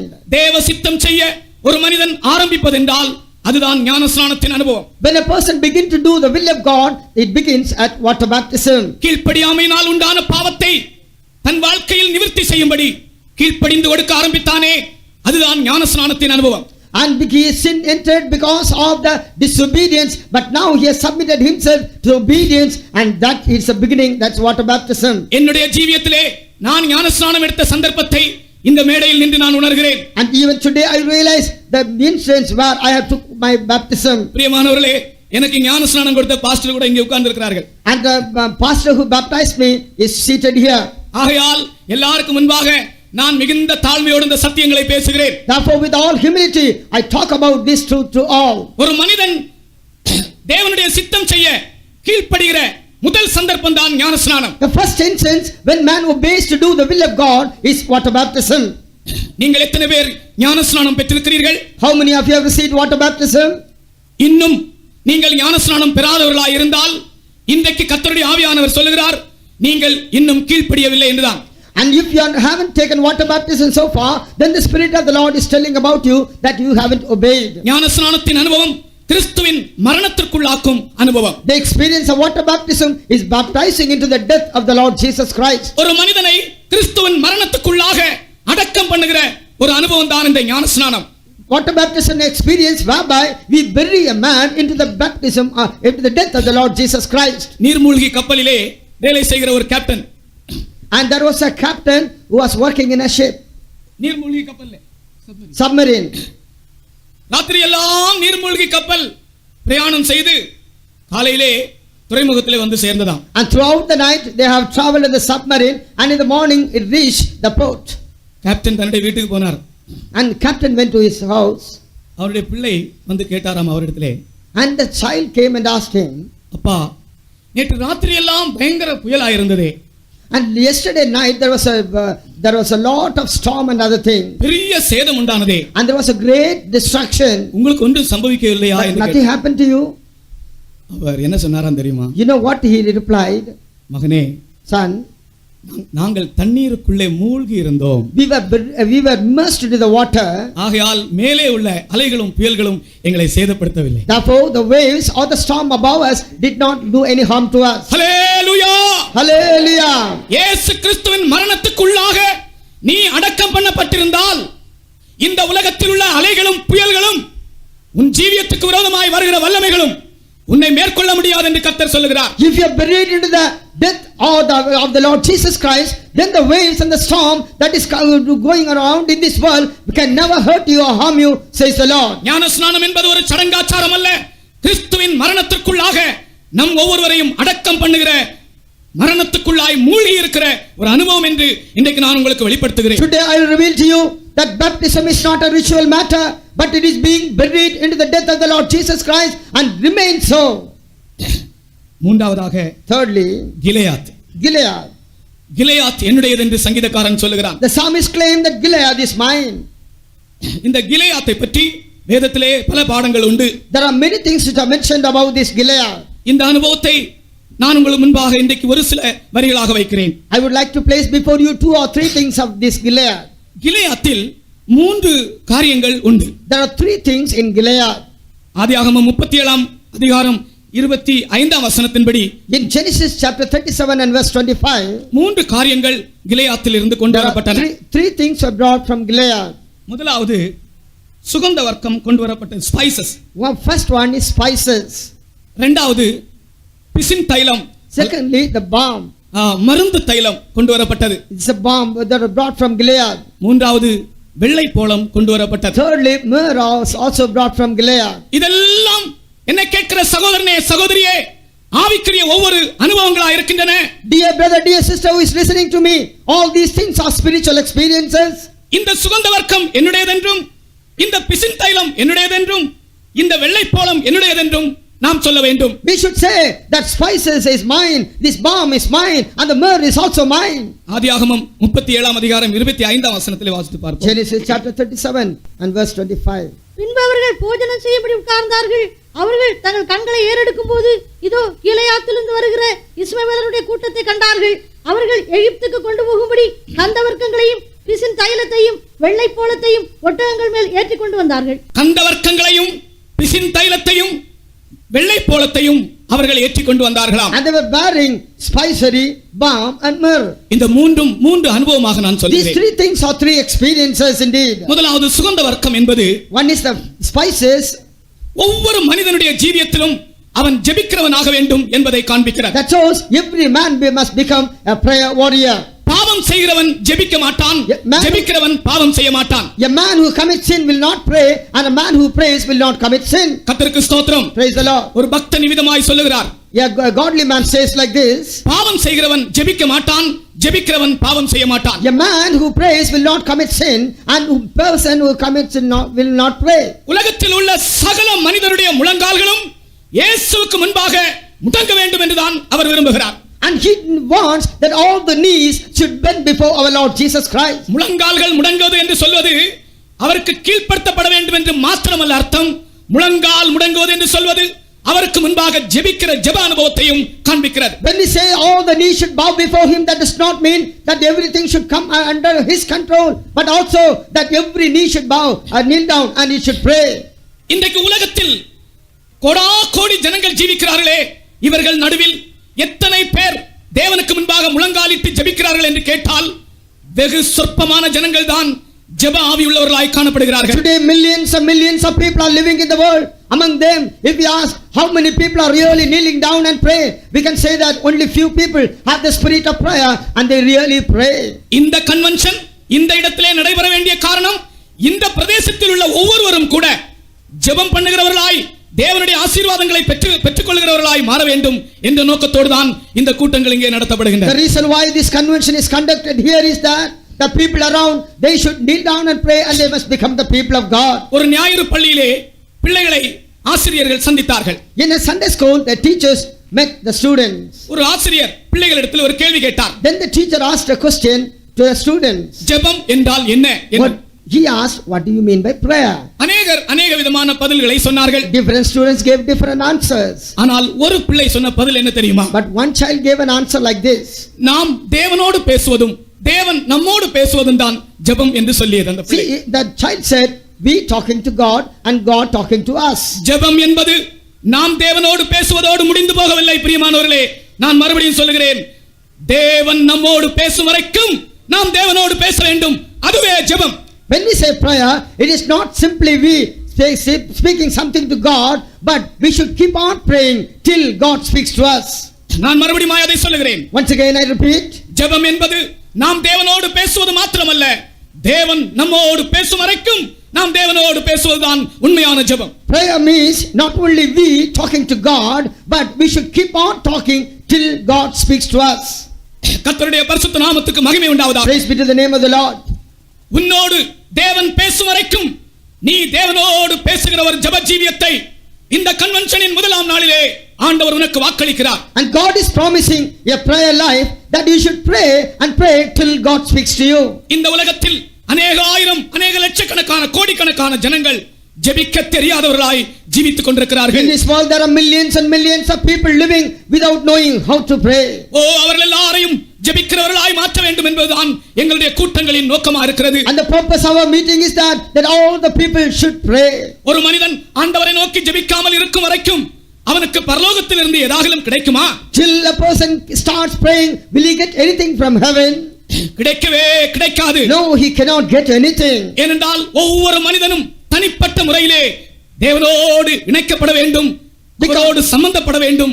அதுதான் கிறிஸ்தவ ஜீவியம். Because every person should be get connected to God, and that is a Christian life. தேவன் நம்மோடு பேசும் வரைக்கும் நாம் தேவனோடு பேசுவோமாக. And let us speak to God till he speaks to us. அநேகரால் இன்றைக்கு ஜெபிக்க முடியவில்லை. Today many people are not able to pray. ஜெபிக்க அநேகர் விரும்புகிறார்கள், ஆனால் அவர்களால் ஜெபிக்க முடியவில்லை. Many they are willing to pray, but they are not able to pray. என்னை கேட்கிற அருமையான சகோதரனே, நீ கர்த்தராகிய இயேசு கிறிஸ்துவை அறியாதவனாய் இருந்தாலும் இன்றைக்கு கர்த்தராகிய இயேசு உனக்கு சொல்லுகிறார், என்னிடத்தில் நீ கேட்டால் அது உனக்கு கொடுக்கப்படும், கேளுங்கள் அப்பொழுது உங்களுக்கு கொடுக்கப்படும். Dear brother, today the Lord is speaking to you. Even if you don't know about the Lord, but if you ask him, he will give. Ask and it shall be given you. கேளுங்கள் அப்பொழுது உங்களுக்கு கொடுக்கப்படும். Ask and it shall be given you. உங்களுடைய தேவை என்ன என்பதை நீங்களும் அறிவீர்கள், கர்த்தரும் அறிவார். And you know what you are in need of, and God also knows about it. ஒருவேளை நம்முடைய மனித அறிவிலே நம்முடைய அவசியங்கள், தற்போதுள்ள அவசியங்கள் என்ன என்றுதான் நமக்கு தெரியும். ஆனால் நம்முடைய தேவனுக்கோ வரப்போகிற நாட்களிலே நம்முடைய தேவை என்ன என்பதையும் நம்முடைய தேவன் அறிகிறார். Sometimes in our mind we know only of the temporal things which you are in need of at present, but God knows what you are exactly in need of even for our future. ஆகையால் இந்த கந்தவர்க்கம் என்பது ஜெப ஜீவியத்துக்கு ஒப்பாய் நான் பேசுகிறேன். Therefore this frankincense or this spice I compare it to a prayer life. இரண்டாவது கிலெயாத்திலிருந்து பிசின் தைலத்தை கொண்டு வந்தார்களாம். Secondly they brought from Gilead the balm. பிசின் தைலம் குணமாக்குகிற ஒரு தைலம். Balm is the one to heal the sick.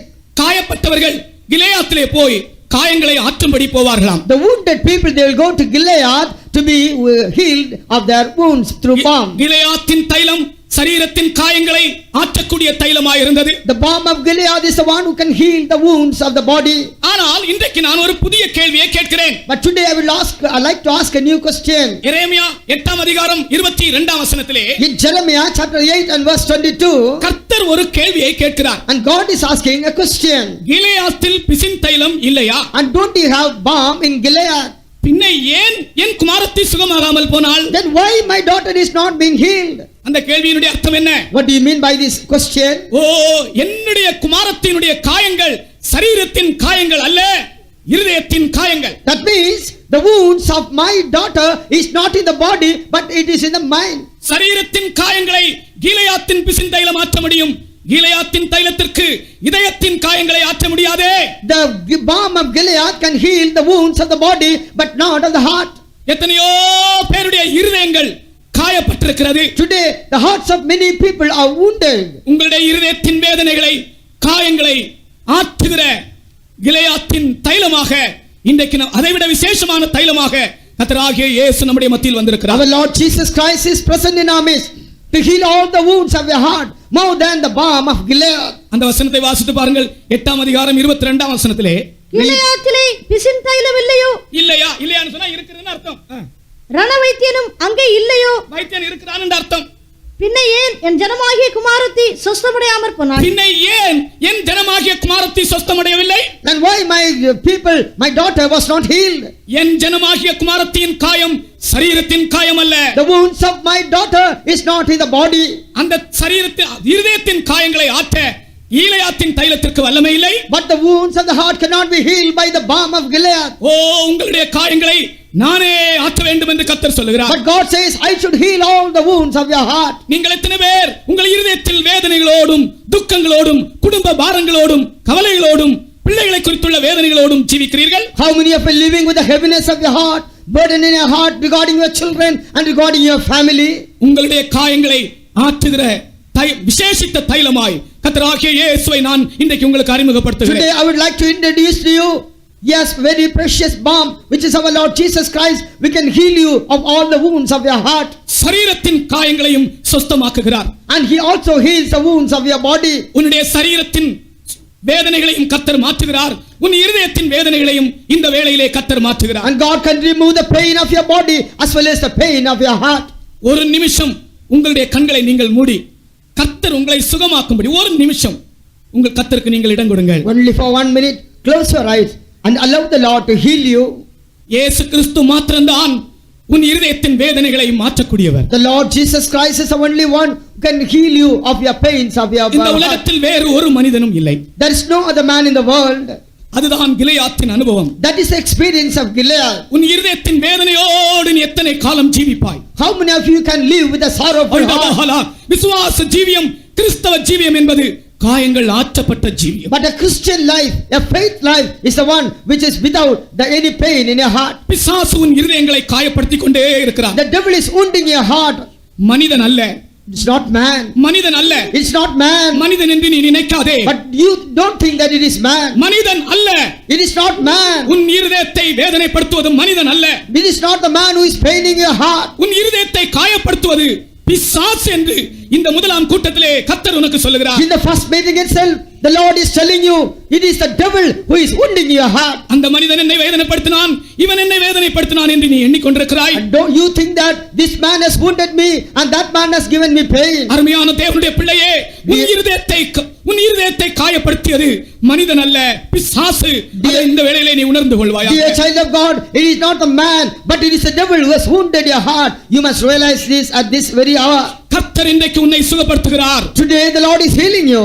இந்த கூட்டம் முடிந்து நீ திரும்பி போகும்போது உன் இருதயத்தின் வேதனை நீங்கி நீ திரும்பி போக போகிறாய். And when you go away from this meeting, all your wounds of your heart will be healed and you can go with peace. உலகத்தின் மனிதர்கள் இருதயத்தின் வேதனைகள் தாங்க முடியாத ஒரு கட்டம் வரும்போது தங்கள் உயிரையே மாய்த்துக் கொள்கிறார்கள். The people of the world, when they come to a stage where they cannot bear any more burden in their heart, they commit suicide. அவர்களுக்கு வேற ஒரு சரியான வழி அவர்கள் தெரியவில்லை. Because they do not know any other way.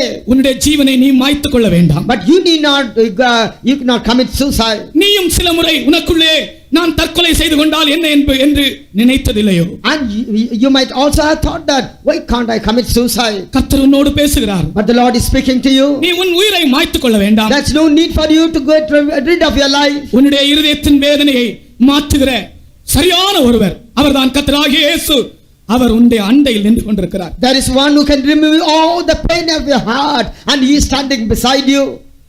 வாராயோ தஞ்சம் இயேசுவண்டை சேராயோ பாய் உனக்காய் பாடு சகித்தோ தேடாய் அவரை தேடும் துணியே வாராய் உனக்காய் பாடு சகித்தோ தேடாய் அவரை தேடும் துணியே வாராயோ நீ கேளாயோ. இப்பொழுது யாரும் உங்களுடைய கண்களை திறக்க வேண்டாம், உங்களுடைய கண்களை மூடுங்கள். இன்றைக்கு இந்த வேளையிலே கர்த்தர் அநேகரை சுகப்படுத்துகிறார். அநேகருடைய இருதயங்களின் காயங்களை கர்த்தர் இந்த வேளையிலே ஆற்றுகிறார். No one should open your eyes. Now the Lord is going to heal the sickness of many people and also you are going to heal all the wounds of your heart. நாங்கள் ஒரு 2 அடி பாடுகிறோம் விசுவாசத்தோடு. And we are going to sing only 2 stanzas with faith. காலங்கள் மாயிலே கடியுதே கனபொல் நீங்கிடுதே காலங்கள் மாயிலே கடியுதே கனபொல் நீங்கிடுதே காரிருளும் வனி மூடி வருதே கர்த்தரின் பதம் வருவார் காரிருளும் வனி மூடி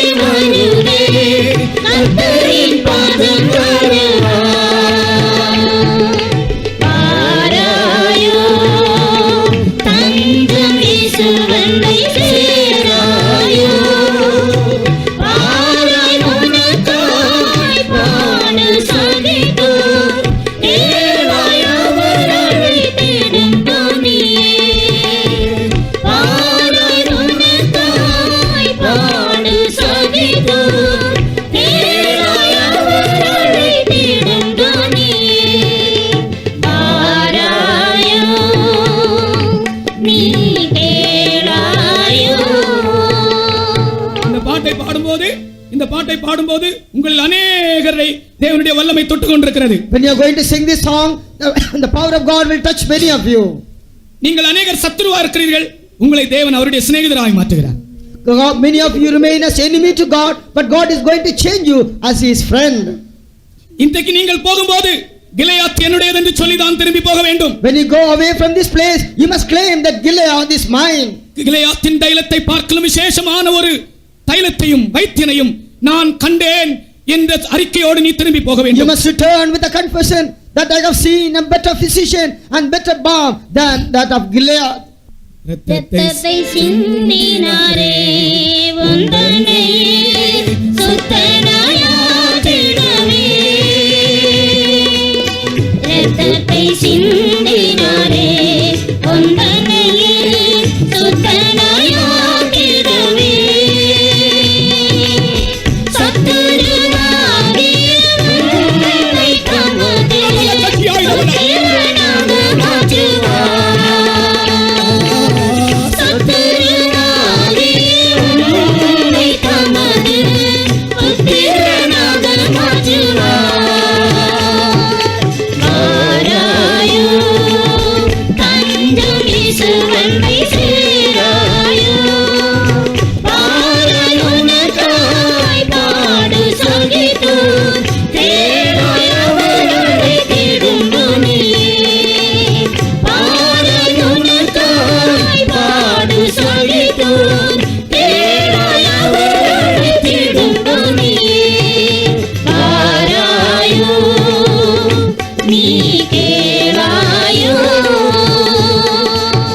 தேவனுடைய வல்லமை உங்கள் அநேகரை தொட்டுக்கொண்டே இருக்கிறது. The power of God is touching many of you. மின்னல் போல ஒரு ஒளியை நம்முடைய மத்தியிலே நான் காண்கிறேன். And I see a power like just like a lightning in your midst. மின்னல் போல ஒரு ஒளியை நம்முடைய மத்தியிலே நான் காண்கிறேன். I see a light just like a lightning. அது தேவனுடைய வல்லமை அல்லாமல் வேறொன்றும் இல்லை. And that is nothing but the power of God. இரத்தத்தை சிந்தினாரே உந்தனையே சுத்தனாயாதிடவே இரத்தத்தை சிந்தினாரே உந்தனையே சுத்தனாயாதிடவே சத்துருவாகிய உன்னை தமது புத்திரனாக மாற்றுவார்.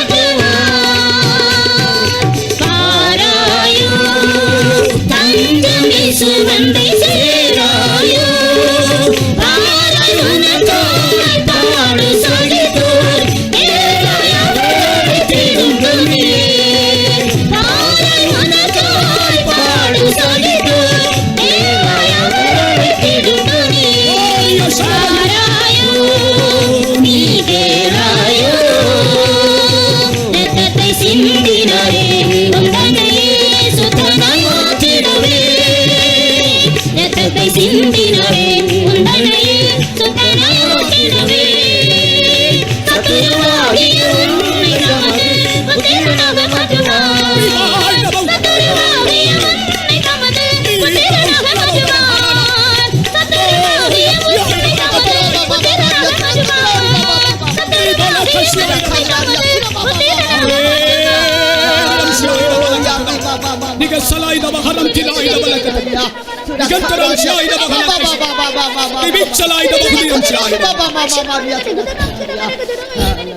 இந்த வல்லமை மனிதனுடைய சரீரத்தை மாத்திரமல்ல மனிதனுடைய இருதயத்தையும் சுகமாக்குற வல்லமை. This power is not only heal the body of a man, but it can heal even the heart of a man. கிலெயாத்திலிருந்து மூன்றாவது ஒரு பொருள் கொண்டு வரப்பட்டதாம். There is a third one which was brought from Gilead. அதுதான் வெள்ளை போளம். That is a myrrh. வெள்ளை போளம் என்பது நம்முடைய சுத்திகரிப்பை காண்பிக்கிறது. Myrrh signifies our sanctification. தேவன் பரிசுத்தமானவர். God is holy. பரிசுத்தம் இல்லாமல் சுத்திகரிப்பு இல்லாமல் ஒருவனும் அவரை தரிசிக்க முடியாது. Without holiness, without sanctification, no man can see the Lord. அநேகர் இன்றைக்கு தவறாய் விளங்கிக் கொள்கிறார்கள். Today many people mean it in the wrong way. எப்படி ஜீவித்தாலும் ஆண்டவருடைய ராஜ்யத்தை சேர முடியும் என்று சிலர் நினைக்கிறார்கள். Some people think that even if we live a careless life, we can go and reach the kingdom of God. பரிசுத்தம் இல்லாமல் ஒருவனும் தேவனை தரிசிப்பதில்லை. Holiness without which no man can see the Lord. Esther ராணியுடைய சரித்திரத்தை நீங்கள் படிக்கும்போது If you read about the history of Esther, ஒரு வருடம் அவளுக்கு சுத்திகரிப்பு காணப்பட்டது. and there was a sanctification, purification for 1 whole year.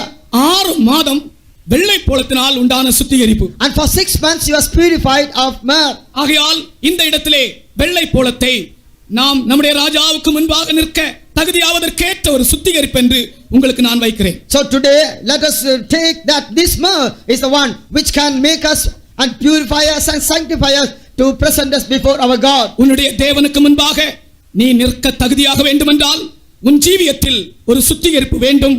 சகோதரனே, சகோதரியே, Dear brother, dear sister, if you want to be present before the Lord, there is need to be a purification or sanctification in your life. நம்முடைய கர்த்தராகிய இயேசு இந்த உலகத்தில் இருந்த நாட்களில் சொன்ன வார்த்தை என்ன தெரியுமா? When our Lord Jesus Christ was here on this earth, what did he say? இவர்கள் சுத்திகரிக்கப்படும்படி நான் என்னையே பரிசுத்தமாக்குகிறேன். I sanctify myself for the sanctification. கர்த்தருக்கு ஸ்தோத்திரம். Praise the Lord. நாம் சுத்திகரிக்க வேண்டும் என்பதே தேவனுடைய சித்தமா இருக்கிறது. It is the will of God, even our sanctification. ஆகையால் நீ எந்த நிலைமையில் இருந்தாலும் உன்னுடைய நிலைமையிலிருந்து நீ திரும்பி வா. உன்னை சுத்திகரித்து அவருக்கு ஏற்ற ஒரு பாத்திரமாய் மாற்ற தேவன் விரும்புகிறார். In whatever state you are at present, but return from that state and God can sanctify you and make you as a vessel worthy for him. நான் அடுத்ததாக மனாசேயை பற்றி சில வார்த்தைகள் சொல்லி என்னுடைய வார்த்தைகளை முடிக்கிறேன். Let me conclude after telling few things about Manasseh. சங்கீதக்காரன் சொல்கிறான், மனாசே என்னுடையது என்று. The psalmist claim that Manasseh is also his. Manasseh என்பது ஒரு ஆளுடைய பெயரா இருந்தாலும் அல்லது ஒரு தேசத்து அல்ல ஒரு இடத்தினுடைய பெயரா இருந்தாலும் அந்த பெயருடைய அர்த்தம் மறந்து போவது என்பதே. Though this Manasseh is a name of a person or name of a place, but the meaning is forgetting. Manasseh என்னுடையது என்று சொன்னால் மறந்து போகும் அனுபவம் எனக்கு வேண்டும் என்றுதான் அதனுடைய When we say Manasseh is mine, then that means I need an experience of forgetting. கர்த்தருக்கு ஸ்தோத்திரம். Praise the Lord. வேதத்தை நாம் வாசிக்கும் போது If we read the scriptures carefully, நாம் 4 காரியங்களை மறந்து போக வேண்டும் என்று வேதம் the சொல்லுகிறது. word of God teaches us that we should forget 4 things. ஆனால் அதே சமயம் 2 காரியங்களை நாம் மறக்கவே கூடாது என்று வேதம் சொல்லுகிறது. At the same time, the word of God also teaches us that we should not forget 2 things. ஏனென்றால் பவுல் அப்போஸ்தலன் சொல்லுகிற இடத்திலே Saint Paul says in a place, பின்னானவைகளை நான் மறந்து முன்னானவைகளை நாடி என்று 2 காரியங்களை சொல்லுகிறார். he says, forgetting those things which are behind me and reaching forth unto those things which are before me. மறந்து ஜீவிக்கிற அனுபவமும் மறக்காமல் நினைத்து ஜீவிக்கிற அனுபவமும் நம்முடைய ஜீவியத்தில் அவசியமாயிருக்கிறது. And we need an experience of forgetting and living and not forgetting and living. முதலாவதாக ஒரு மனிதன் தன் பாவங்களை தனக்கு மன்னிக்கப்பட்ட பாவங்களை அவன் நினைக்க கூடாது, அதை அவன் மறக்க வேண்டும். First of all, a man should not remember the sins which are forgiven him, but he should forget them altogether. உனக்கு தேவன் மன்னித்த பாவங்களை நீ மறுபடியுமாக சிந்தித்தால் நீ அதை மறுபடியும் செய்வாய். And if you remember those things which the Lord has forgiven you earlier, and if you remember, you will commit them again. திரும்பவும் திரும்பவும் திரும்பவும் திரும்பவும் நீ பாவம் செய்யும்படிக்கு மன்னிக்கப்பட்ட பாவங்களை நீ நினைக்க கூடாது. And again and again and again, if you don't want to commit sin, you should not remember such things. ஒருவேளை நீ எத்தகைய பாவங்களிலிருந்து மன்னிக்கப்பட்டவன் என்று ஆண்டவரை துதிப்பதற்காக நீ அதை ஞாபகப்படுத்தலாம். Sometimes you can remember that only to praise God that the Lord has delivered me from such sins. அப்போஸ்தலனாகிய பவுல் கூட சொல்கிறார், நான் தூஷிக்கிறவனாய் இருந்தேன், துன்பப்படுத்துகிறவனாய் இருந்தேன், ஆனால் கர்த்தர் அதை எனக்கு மன்னித்தார், உண்மையுள்ளவன் என்று எண்ணினார் என்று பவுலும் கூறுகிறார். And even Saint Paul says that I was a persecutor and I was a blasphemer, but the Lord has delivered me, and he remembers this thing to praise God. ஆனால் பாவத்தை செய்யும்படி திரும்ப செய்யும்படி நீ அதை நினைக்க கூடாது. But you should not remember to commit that sin again. ஏனென்றால் தேவன் சொல்லுகிறார், Because God says, உன்னுடைய பாவங்களை உன்னுடைய மீறுதல்களை நானே என் நாமத்தின் நிமித்தம் குலைத்து போட்டேன். I have blotted out all your transgressions for my name's sake. நான் அதை இனி நினைக்க மாட்டேன். I will not remember them anymore. எவ்வளவு அருமையான ஒரு வார்த்தை பாருங்க. What a good word it is. நம்முடைய பாவங்களை மன்னித்த பின்பு தேவன் அதை நினைக்கிறதில்லை. After forgiving our sins, God will not remember them. ஏசாயா 43 அதிகாரம் 25 வசனத்திலே தேவன் நமக்கு எந்தெந்த பாவங்களை மன்னித்தாரோ அதை அவர் நினைப்பதில்லையா? In Isaiah chapter 43 and verse 25, whatever the sins the Lord has forgiven us, he is remember them no more. நானே உன் மீறுதல்களை என் நிமித்தமாகவே குலைத்து போடுகிறேன், உன் பாவங்களை நினையாமலும் இருப்பேன். உன்னுடைய பாவங்களை நினைக்க மாட்டேன். I will not remember your sins. தேவன் நினைக்காத பாவத்தை நீ நினைத்து திரும்பவும் அதை செய்யக்கூடாது. And you should not remember the sins which the Lord is not remembering and do it again. ஒரு சகோதரனுடைய அனுபவத்தை நான் இந்த விஷயத்தில் எல்லாம் நினைப்பதுண்டு. And I used to remember the experience of a brother on occasions like this. ஒரு விசுவாசி, A believer, அந்த விசுவாசி தான் மன்னிக்கப்பட்ட பாவத்தை திரும்பவும் திரும்பவும் செய்வாராம். a believer used to do the sin which was forgiven him again and again. ராபோதனம் வரும்போது மன்னிப்பு கேட்பார், திரும்பவும் திரும்பவும் அதை செய்வாராம். At the communion time, he will ask forgiveness and he will do it again. ஒரு நாள் இவரை தேவன் எப்படி சந்தித்தார் பாருங்கள். One day God met him. You see the way in which he was met. குறிப்பிட்ட தவறை செய்யும்படியாக இவன் போய் கொண்டிருக்கிற வழியிலே When he was on the way to commit a particular sin, இவன் ஒரு காட்சியை கண்டான். and he saw a vision. அந்த அவன் போகிற ரோடு பக்கத்திலே ஒரு எருமை மேய்ந்து கொண்டிருந்தது. A buffalo was grazing near the road which he was passing by. அந்த எருமையினுடைய முதுகிலே ஒரு பெரிய புண் இருந்தது. And there was a great wound on the back of that buffalo. ஒரு காகம் பறந்து வந்து அந்த எருமையின் முதுகின் மேல் உட்கார்ந்து அந்த புண்ணை கொத்திக் கொண்டே இருந்தது. A crow came to that, alighted upon that wound, and it was just pricking that wound. இந்த எருமை துடிக்கிறது அங்கும் இங்கும் ஓடுகிறது. ஆனால் இந்த காகம் விடுகிறதில்லை. பறந்து பறந்து வந்து திரும்பவும் இந்த புண்ணை கொத்தி இந்த எருமையை வேதனைப்படுத்திக் கொண்டது. Because of the pain, this buffalo was running here helter-skelter, but the crow is not leaving him fly again and again and troubling that buffalo. இதை இவன் பார்த்து கொண்டிருக்கிறான். And he was watching this. உடனே இவன் ஒரு கல்லை எடுத்து எறிந்து அந்த காகத்தை ஓட்டி விட்டான். And he took a stone, threw at that crow, and it chased it away. அன்றைக்கு ராத்திரியிலே கர்த்தர் அவனோடு பேசினார். That night the Lord spoke to him. மகனே, நீ திரும்ப என்னை ஏன் வேதனைப்படுத்துகிறாய்? My son, why are you persecuting me again and again? நான் உன்னை மன்னித்தேன், நீ திரும்பவும் என்னை ஏன் வேதனைப்படுத்துகிறாய்? I have forgiven you, but you are paying me again. அந்த காகம் அந்த எருமையின் புண்ணை கொத்தின போது அந்த எருமை எவ்வளவு வேதனைப்பட்டது என்று நீ கண்டாய். When the crow was pricking the wound of the buffalo, how much it suffered you have seen. நீ உனக்கு மன்னிக்கப்பட்ட பாவத்தை திரும்ப செய்யும்போது நானும் வேதனைப்படுகிறேன். என் காயங்களை நீ வேதனைப்படுத்துகிறாய். When you are committing the sin which I have forgiven you, you are again paining me in my wounds. இந்த சந்தர்ப்பம் அவனை தொடக்கூடிய சந்தர்ப்பமா இருந்தது. This is the instance which touched him. அவன் தீர்மானம் பண்ணினான். He decided, கர்த்தாவே, இனிமேல் அவைகளை நான் நினைக்கவே மாட்டேன். Lord, I will not remember them anymore. கர்த்தர் உங்களுக்கு மன்னித்ததை நீங்கள் இனிமேல் நினைத்து திரும்பவும் அதில் ஈடுபடாதீர்கள். What the Lord has forgiven, remember them anymore and do it again. அவருடைய காயங்களை வேதனைப்படுத்தாதீர்கள். And don't prick his wounds. Manasseh என்றால் மறந்து போவது. Manasseh means forgetting. ஒரு காலத்திலே நான் அப்படிப்பட்டவனாய் இருந்தேன். இப்பொழுது எனக்கு அதை நினைத்தாலும் ஞாபகம் இல்லை. At one time I was like that, but even if I try to remember that, it is not coming to my remembrance. கர்த்தருக்கு ஸ்தோத்திரம். Praise the Lord. அடுத்ததாக நாம் மறக்க வேண்டிய இரண்டாவது பகுதி, The second thing which you should forget, மற்றவர்கள் நமக்கு செய்த தீமையை நாம் மறக்க வேண்டும். evils done by others should be forgotten by us.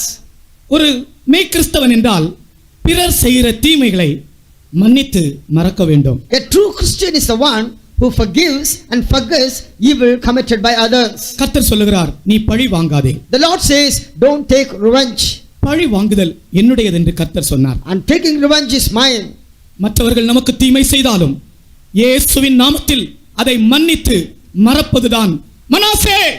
Even if others harm us, we should forgive and forget, and that is Manasseh. இந்த வார்த்தை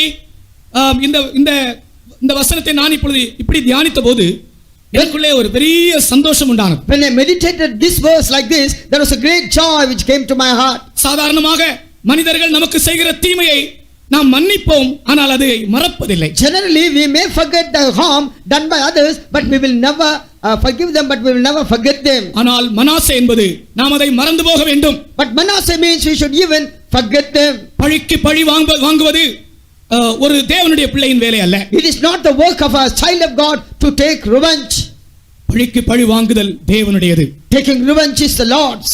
நான் ஒரு சந்தர்ப்பம் சொல்லுகிறேன். I would like to mention one particular instance. ஒரு இடத்திலே ஒரு rowdy இருந்தான். At one place there was a rowdy. அவன் நம்முடைய விசுவாசி ஒரு கடை வைத்திருக்கிறார். அவரிடத்தில் போய் பணத்திற்காக அவரை மிரட்டுவான். And one of our believer is owning a shop and used to go and threaten him for money. 100 ரூபாய் 200 ரூபாய் அல்ல, or not 100 or 200 rupees. 50,000 75,000 1,00,000 கொடு. He will ask for 50,000, 75,000, 1 lakh. ஒரு முறை ஒரு குறிப்பிட்ட நாளை சொல்லி இந்த நாளிலே நீ எனக்கு இத்தனை ஆயிரம் தர வேண்டும் என்று மிரட்டல் தொலைபேசியின் மூலமாய் மிரட்டினான். One day he called him over the phone and said, and fixed a date and said, before this date you must give me this much thousands of rupees. இந்த சகோதரன் அந்த வாரத்திலே கடை திறக்கவில்லை. And that this brother did not open his shop at that week. கர்த்தரிடத்திலே அழுது ஜெபித்துக் He கொண்டிருந்தார். was crying and praying unto the Lord. விசுவாச வீட்டிலே போய் சொல்லி ஜெபித்தார். And he went to the faith home and prayed. அந்த வாரம் நடந்தது என்ன தெரியுமா? You know what had happened on that day?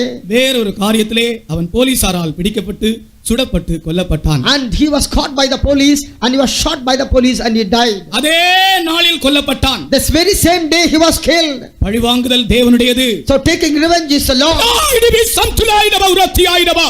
நானே பதில் செய்வேன் கர்த்தர் சொல்லுகிறார். The Lord says, I will take revenge on them. நீங்கள் மறந்து விடுங்கள். But you forget them. இது மனாசேயின் இரண்டாவது அனுபவம். This is the second experience of Manasseh. மூன்றாவது நாம் மறக்க வேண்டிய காரியம். The third thing we should forget. Pavul அப்போஸ்தலன் சொன்னது போல பின்னானவைகளை எல்லாம் மறக்க வேண்டும். As Saint Paul said, we should forget those things which are behind. பின்னானவைகளை மறக்க வேண்டும். We should forget all those things which are behind. அவருக்கு இருந்த புகழ், மன்னர் மத்தியில் இருந்த மதிப்பு, கனம், மானம், லௌகிகமான சகல காரியங்கள் அவர் மறந்து விட்டார். All the fame and name and honor and everything he forgot which he had earlier. அது மட்டுமல்ல, நமக்கு வருகிற வருத்தங்களையும் வேதனைகளையும் துன்பங்களையும் கூட நாம் மறந்து விட And வேண்டும். not only that, we should forget even our problems, our difficulties and all our other things. உன் இதயத்தை துக்கப்படுத்தக்கூடியதான வேதனை உள்ள சூழ்நிலைகள் உனக்கு ஏற்பட்டாலும் தேவ அன்பினால் அவைகளை நீ மறக்க முடியும். And even if there is a time that they will make you sorrowful your heart, but by the love of God you can forget even that. கர்த்தருடைய பரிசுத்த நாமத்துக்கு ஸ்தோத்திரம். Praise be to the name of the Lord. தேவ அன்பு எந்த இருதயத்தை நிரப்புகிறதோ அந்த இருதயம் லௌகிகமான காரியங்களை மறக்கும், தனக்கு ஏற்பட்டதான சகல வருத்தங்களையும் வேதனைகளையும் மறக்கும். The heart that is filled with the love of God that will forget all the worldly things and all the sorrows and pains of the heart. 1611ஆம் ஆண்டு தாஜ்மஹால் கட்டப்பட்டது. In 1615 Taj Mahal was built. அந்த தாஜ்மஹாலை கட்டினவர் The one who built the Taj Mahal, அதுல என்ன எழுதி வைத்தார் தெரியுமா? you know what he has written in that? சூரியனே நீ ஒளி மங்குவாய் என்று நான் நினைக்கவில்லை. Oh sun, I did not know that you will go dim. நட்சத்திரங்களே நீங்கள் கீழே விழுந்து விடுவீர்கள் என்று நான் நினைக்கவில்லை. Oh stars, I never thought that you will fall down. என் அருமை மும்தாஜே நீ என்னை விட்டு பிரிந்து போவாய் என்று நான் எண்ணவே இல்லை. Oh my dear Mumtaz, I never knew that you will go away from me. ஆகையினால் அந்த அன்பை மறக்க முடியாமல் நினைவு சின்னமாக அதை கட்டினான். Therefore, I'm not able to forget that love. As a memorial, I have built this. நான் கேட்கிறேன் ஒரு கேள்வி. Then I ask you a question. அன்றாடம் காட்சி ஒரு தேவனுடைய பிள்ளை அன்றாடம் காட்சியா இருக்கிறார். A child of God is a very poor man who is eking out his life every day. அன்றைக்கு வேலை செய்தால் அன்றைக்கு ஆகாரம், அப்படிப்பட்ட ஒரு மனிதன். And a man who earns every day's bread. தன்னுடைய அருமை மனைவி மரித்து போனால் எப்படி மறப்பார், எப்படி அதை நினைப்பார் அவளை? And if his wife, dear wife departs, how he will remember? ஒரு பெரிய மஹாலை கட்ட முடியுமா? Can he build a mahal like this? அவனுக்கு தேவன் என்ன அனுபவம் கொடுக்கிறார் தெரியுமா? What experience the Lord gives him? தன் மனைவியினிடத்தில் இருந்த அன்பை மறக்கும்படியான தேவ அன்பினால் உள்ளத்தை நிரப்புகிறார். God is filling his heart with the love of God so that he can forget his love towards his wife, departed wife. உன்னுடைய அருமையானவர்கள் மரித்து போனாலும் நீயும் அதையும் மறக்கக்கூடிய ஒரு இருதயத்தை, ஒரு தேவ அன்பை உனக்கு தேவன் கட்டளை. And even if the dear people whom you have loved dearly departed from you, then the Lord gives you a love which can forget those love. கர்த்தருக்கு ஸ்தோத்திரம். Praise the Lord. தேவ அன்பு இவைகளெல்லாம் மேற்கொள்ளக்கூடிய அன்பா இருக்கிறது. The love of God is the one which can surpass all these things. அருமையானவர்கள் நம்மை விட்டு கடந்து போனாலும் அவர்களையும் மறக்கக்கூடிய தேவ அன்பு நம் இருதயங்களை நிரப்பிக் கொண்டிருக்கிறது. Yes, the love of God which can make us to forget all the love, even if the dearly people go away from us. சில ஆட்கள் சொல்வார்கள், ஐயோ எனக்கு மறக்கவே முடியவில்லை. Some people say, I cannot forget at all. சகிக்கவே முடியவில்லை. I am not able to bear. கர்த்தர் சொல்லுகிறார், But Lord says, Manasseh உன்னுடையது. Manasseh is yours. நீ சொல்லு மனாசே என்னுடையது. And you say Manasseh is mine. மறந்து போகிற அனுபவம் என்னுடையது. Forgetting experience is mine. நான்காவதாக இந்த மனாசேயின் ஒரு அனுபவம். Both experience of Manasseh. கர்த்தருடைய வசனம் சொல்லுகிறது, உன் தகப்பன் வீட்டையும் நீ மறந்து விடு. The word of God says, forget thy father's house. 45ஆம் சங்கீதம் 10ஆம் வசனத்திலே Psalm 45 and verse 10. உன் இனத்தையும் உன் தகப்பன் வீட்டையும் நீ மறந்துவிடு. Forget the kindred and the father's house. இப்படி யாராலும் உலகத்தில் ஜீவிக்க முடியுமா? Can anyone live like this in the world? தகப்பன் வீட்டை மறந்து ஜீவிக்க முடியுமா? Can you live forgetting the house of the father? உலகத்தில் அப்படி ஒரு கூட்டத்தினர் உண்டு. And there is a group of people in the world.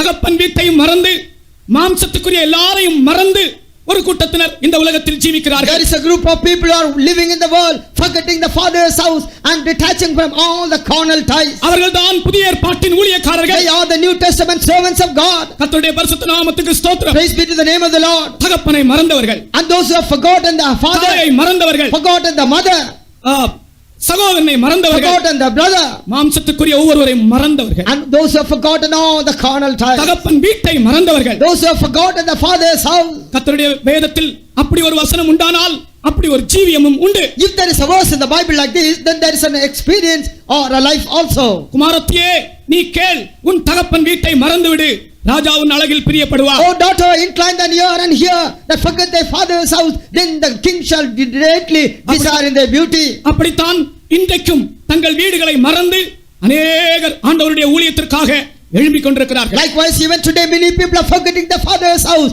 and many are coming up to serve the Lord. நான் கோவாவில் ஊழியம் செய்யும்போது When I was serving the Lord in Goa, ஒரு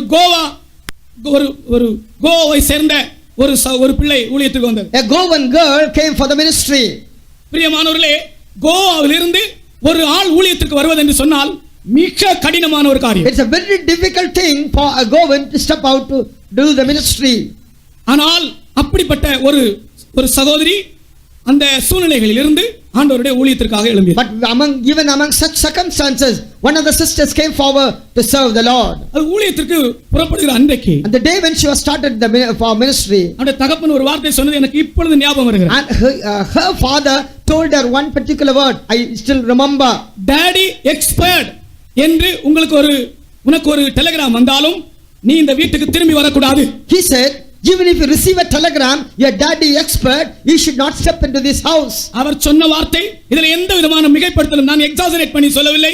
அவர் சொன்ன வார்த்தையை நான் அப்படியே சொல்லுகிறேன். I am not exaggerating any of his word. I just tell what he said. உன்னுடைய தகப்பன் வீட்டை நீ மறந்துவிடு. You must forget your father's house. அப்படிப்பட்டதான ஜீவியம் செய்கிற ஊழியக்காரர்கள் இந்த உலகத்தில் இன்றைக்கும் உண்டு. There are servants of God who are doing such a ministry even today in the world. நான் அதை அதோடு நிறுத்துகிறேன். Let me stop here.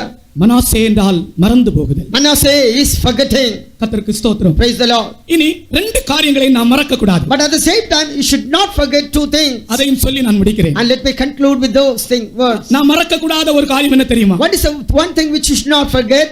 தேவனை மறக்கிறவர்கள் நரகத்தில் தள்ளப்படுவார்களாம். And those who forget God shall be cast into hell. சங்கீத புத்தகத்திலே நாம் வாசிக்கிறோம். That we read in the book of Psalm. 9ஆம் சங்கீதம் 17ஆம் வசனத்திலே, Psalm 9 and verse 17. துன்மார்க்கரும் தேவனை மறக்கிறவர்களும் நரகத்தில் தள்ளப்படுவார்கள். The wicked and those who forget God shall be cast into hell. கர்த்தருக்கு ஸ்தோத்திரம். Praise the Lord. துன்மார்க்கரும் தேவனை மறக்கிற எல்லா ஜாதிகளும் நரகத்திலே தள்ளப்படுவார்கள். தேவனை மறக்கிறவர்கள் நரகத்தில் தள்ளப்படுவார்கள். Those who forget God shall be cast into hell. ஆகையால் ஒரு மனிதன் தேவனை மறக்க கூடாது. Therefore a man should not forget God at all. ஏனென்றால் தேவன் தான் ஜீவன். Because God is life.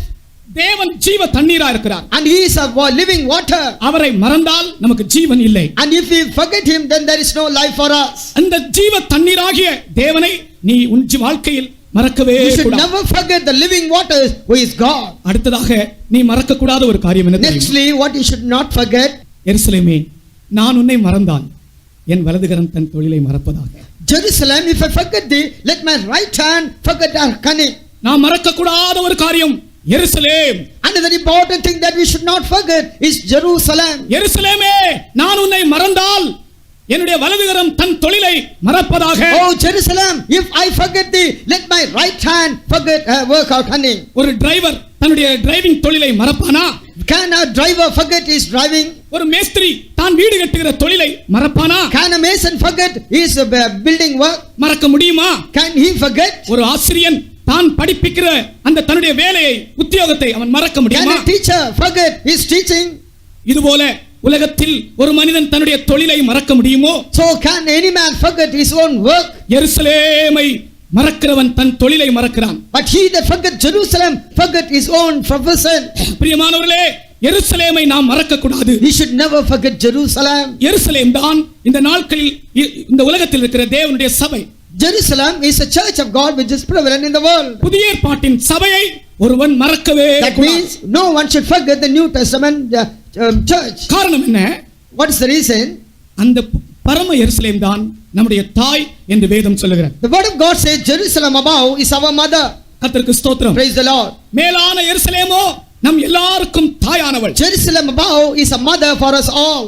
ஆகையால் அந்த தாய் நம்மை ஆவிக்குரிய ஜீவியத்தில் வளர்க்கிறாள். Therefore that mother is bringing up in our spiritual life. இந்த சபையின் மூலமாகத்தான் தேவனுடைய அனந்த ஞானம் வெளிப்படுகிறது. Through this church only the knowledge of God is being revealed. தேவனுடைய சகல அறிவையும் சபையின் மூலம் ஒரு மனிதன் பெற்றுக்கொள்கிறான். The whole knowledge of God a man receives through the church. இதை பற்றியுள்ள சத்தியங்களை இனி வரப்போகிற நாட்களிலே நீங்கள் கேள்விப்படுவீர்கள். And in the days to come you can learn truths about this. எந்த மனிதனுக்கும் ஆண்டவரை பற்றிய ஒரு அறிவு தேவை. And every man needs a knowledge about God. கிறிஸ்தவ ஸ்தாபனங்களே ஆண்டவரை பற்றிய ஒரு அறிவு உங்களுக்கு தேவை. Oh Christian organization, you also need a knowledge about God. ஒரு கிறிஸ்தவ ஸ்கூல்ல ஒரு நாள் ஒரு இன்ஸ்பெக்டர் போனாராம். In a Christian school one of the inspector went. ஒரு இன்ஸ்பெக்டர் போனாராம். Inspector entered. அப்பொழுது அந்த கிறிஸ்தவ ஸ்கூலா இருந்தபடினாலே முதலாவது அவர்கள் வேத பாடம் நடத்துவார்கள். Because it's a Christian school they have a scripture class. இந்த இன்ஸ்பெக்டர் போய் அந்த பிள்ளைகளிடத்துல ஒரு கேள்வி கேட்டார். The inspector went and asked him a question. எரிகோ மதிலை இடித்தது யார் என்று கேட்டார். And he said, who has pulled down the walls of Jericho? எரிகோ மதிலை இடித்தது யார்? Who has pulled down the walls of Jericho? ஒரு பையன் நடுநடுங்கி எழும்பி சொன்னான், சத்தியமா சார் நான் இடிக்கவில்லை என்று. And then a boy stood up trembling and said, no, I did not do it. வாத்தியார் என்ன சொன்னார் தெரியுமா? You know what the teacher said? Sir எங்க பிள்ளைங்க எல்லாம் என்னுடைய வகுப்பில் உள்ள பிள்ளைகளா நல்ல பிள்ளைகள், வேற யாராவது பிள்ளைகள் இடிச்சிருப்பாங்க sir. Then the teacher also said, the students of my class are very good students and somebody else would have destroyed that. Inspector headmaster இடத்துல போனார். Then the inspector went to the headmaster. காரியங்களை சொன்னார். He told the matter. Headmaster என்ன சொன்னாராம்? You know what the headmaster said? யார் இடிச்சாலும் சரி sir, நான் அதுக்கு பதில் நான் என் சொந்த கையில இருந்து போட்டு கட்டி தருகிறேன். So whoever has destroyed the wall, but doesn't matter, I will spend from my own pocket and I will build that wall. இப்படி இருக்கிறது கிறிஸ்தவ ஸ்தாபனங்கள். Our Christian organizations are like this. ஆண்டவரை பற்றி அறிவு குறைவு. The knowledge of God is lacking. பிரியமானவர்களே, அறிவு சபையின் மூலமாய் வெளிப்படுகிறது. Dear people of God, the knowledge comes through the church. பேதைகள் உண்டு. There are foolish based people. இதிலே நடக்கிறவர்கள் பேதைகளா இருந்தாலும் திசை கட்டு போக மாட்டார்கள். So the people who are walking there, they are fools, but they will never go astray. ஆண்டவருடைய சபையிலே நீ உண்மையா இருந்தால், if you are faithful in the church of God, தேவனை பற்றிய ஞானம் உனக்கு இங்கே வெளிப்படுத்தப்படும். and you will receive the wisdom of God. ஆகையால் இந்த புதிய எருசலேமை நீ மறவாதே. Therefore don't forget your Jerusalem. சபையை நீ மறவாதே. Don't forget the church. கர்த்தர் இப்படிப்பட்ட ஒரு அனுபவத்தை உனக்கு தருகிறார். And God is giving you such an experience. ஒரு நிமிஷம் உங்களுடைய கண்களை மூடு. Let us close our eyes for a minute. சங்கீதக்காரனை போல நீங்கள் சொல்லுங்கள். And you also say just like the psalmist said, சீகேம் என்னுடையது. Shechem is mine. நீங்கள் திரும்பி போகும்போது இதை சொல்லிக்கொண்டே when you return you just keep on telling these things. சீகேம் என்னுடையது. Shechem is mine. சுக்கோத் என்னுடையது. Succoth is mine. கீலேயாத் என்னுடையது. Gilead is mine. மனாசே என்னுடையது. Manasseh is mine. ஆமென். ஆவிக்குரிய ஒவ்வொரு அனுபவங்களும் என்னுடையது. Oh, each of the spiritual experiences is mine. நான் விசுவாசிக்கிறேன். I believe them. நான் இதுவரைக்கும் ஒரு சாதாரண ஒரு அனுபவத்தோடு இருந்தேன். I live with an ordinary experience hitherto. இனி நான் இவைகளை சொந்தமாக்கி ஜீவிப்பேன். Henceforth I will make them as my own and live. ஒப்படைக்கிறேன் என்று சொல்லுங்கள். And you say I submit, I surrender. கர்த்தர் உங்களை ஆசீர்வதிக்கிறார். Then God blesses you. இந்த கூட்டத்தின் மத்தியிலே நான் சொன்னேனே, ஒரு மின்னல் போல ஒரு ஒளியை நான் கண்டேன். I told you in the middle of the meeting that I saw a light just like a lightning. இந்த இடத்தில் மெய்யாகவே தேவனுடைய வல்லமை இருக்கிறது. Really the power of God is prevalent in this place. எல்லா சத்ருவின் வல்லமைகளும் சிதறடிக்கப்படுகின்றன. All the powers of the enemy is scattered.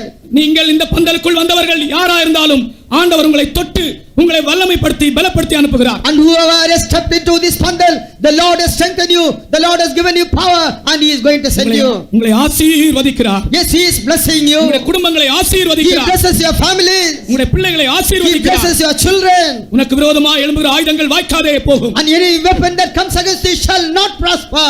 கர்த்தருடைய வாக்குத்தத்தம் உண்மை உள்ளது. Yes, the promises of God are true. எல்லாரும் அதை சொந்தமாக்கி போங்கள். All of you want that and go. Hallelujah. Hallelujah. Hallelujah. Hallelujah. தேவனுடைய ஆசீர்வாதங்கள் என்னுடையது என்று சொல்லுங்கள். Yes, you say that all the blessings of God is mine. கர்த்தர் ஆசீர்வதிப்பார். May the Lord bless you all. நீதியின் புறமே எருசலேமே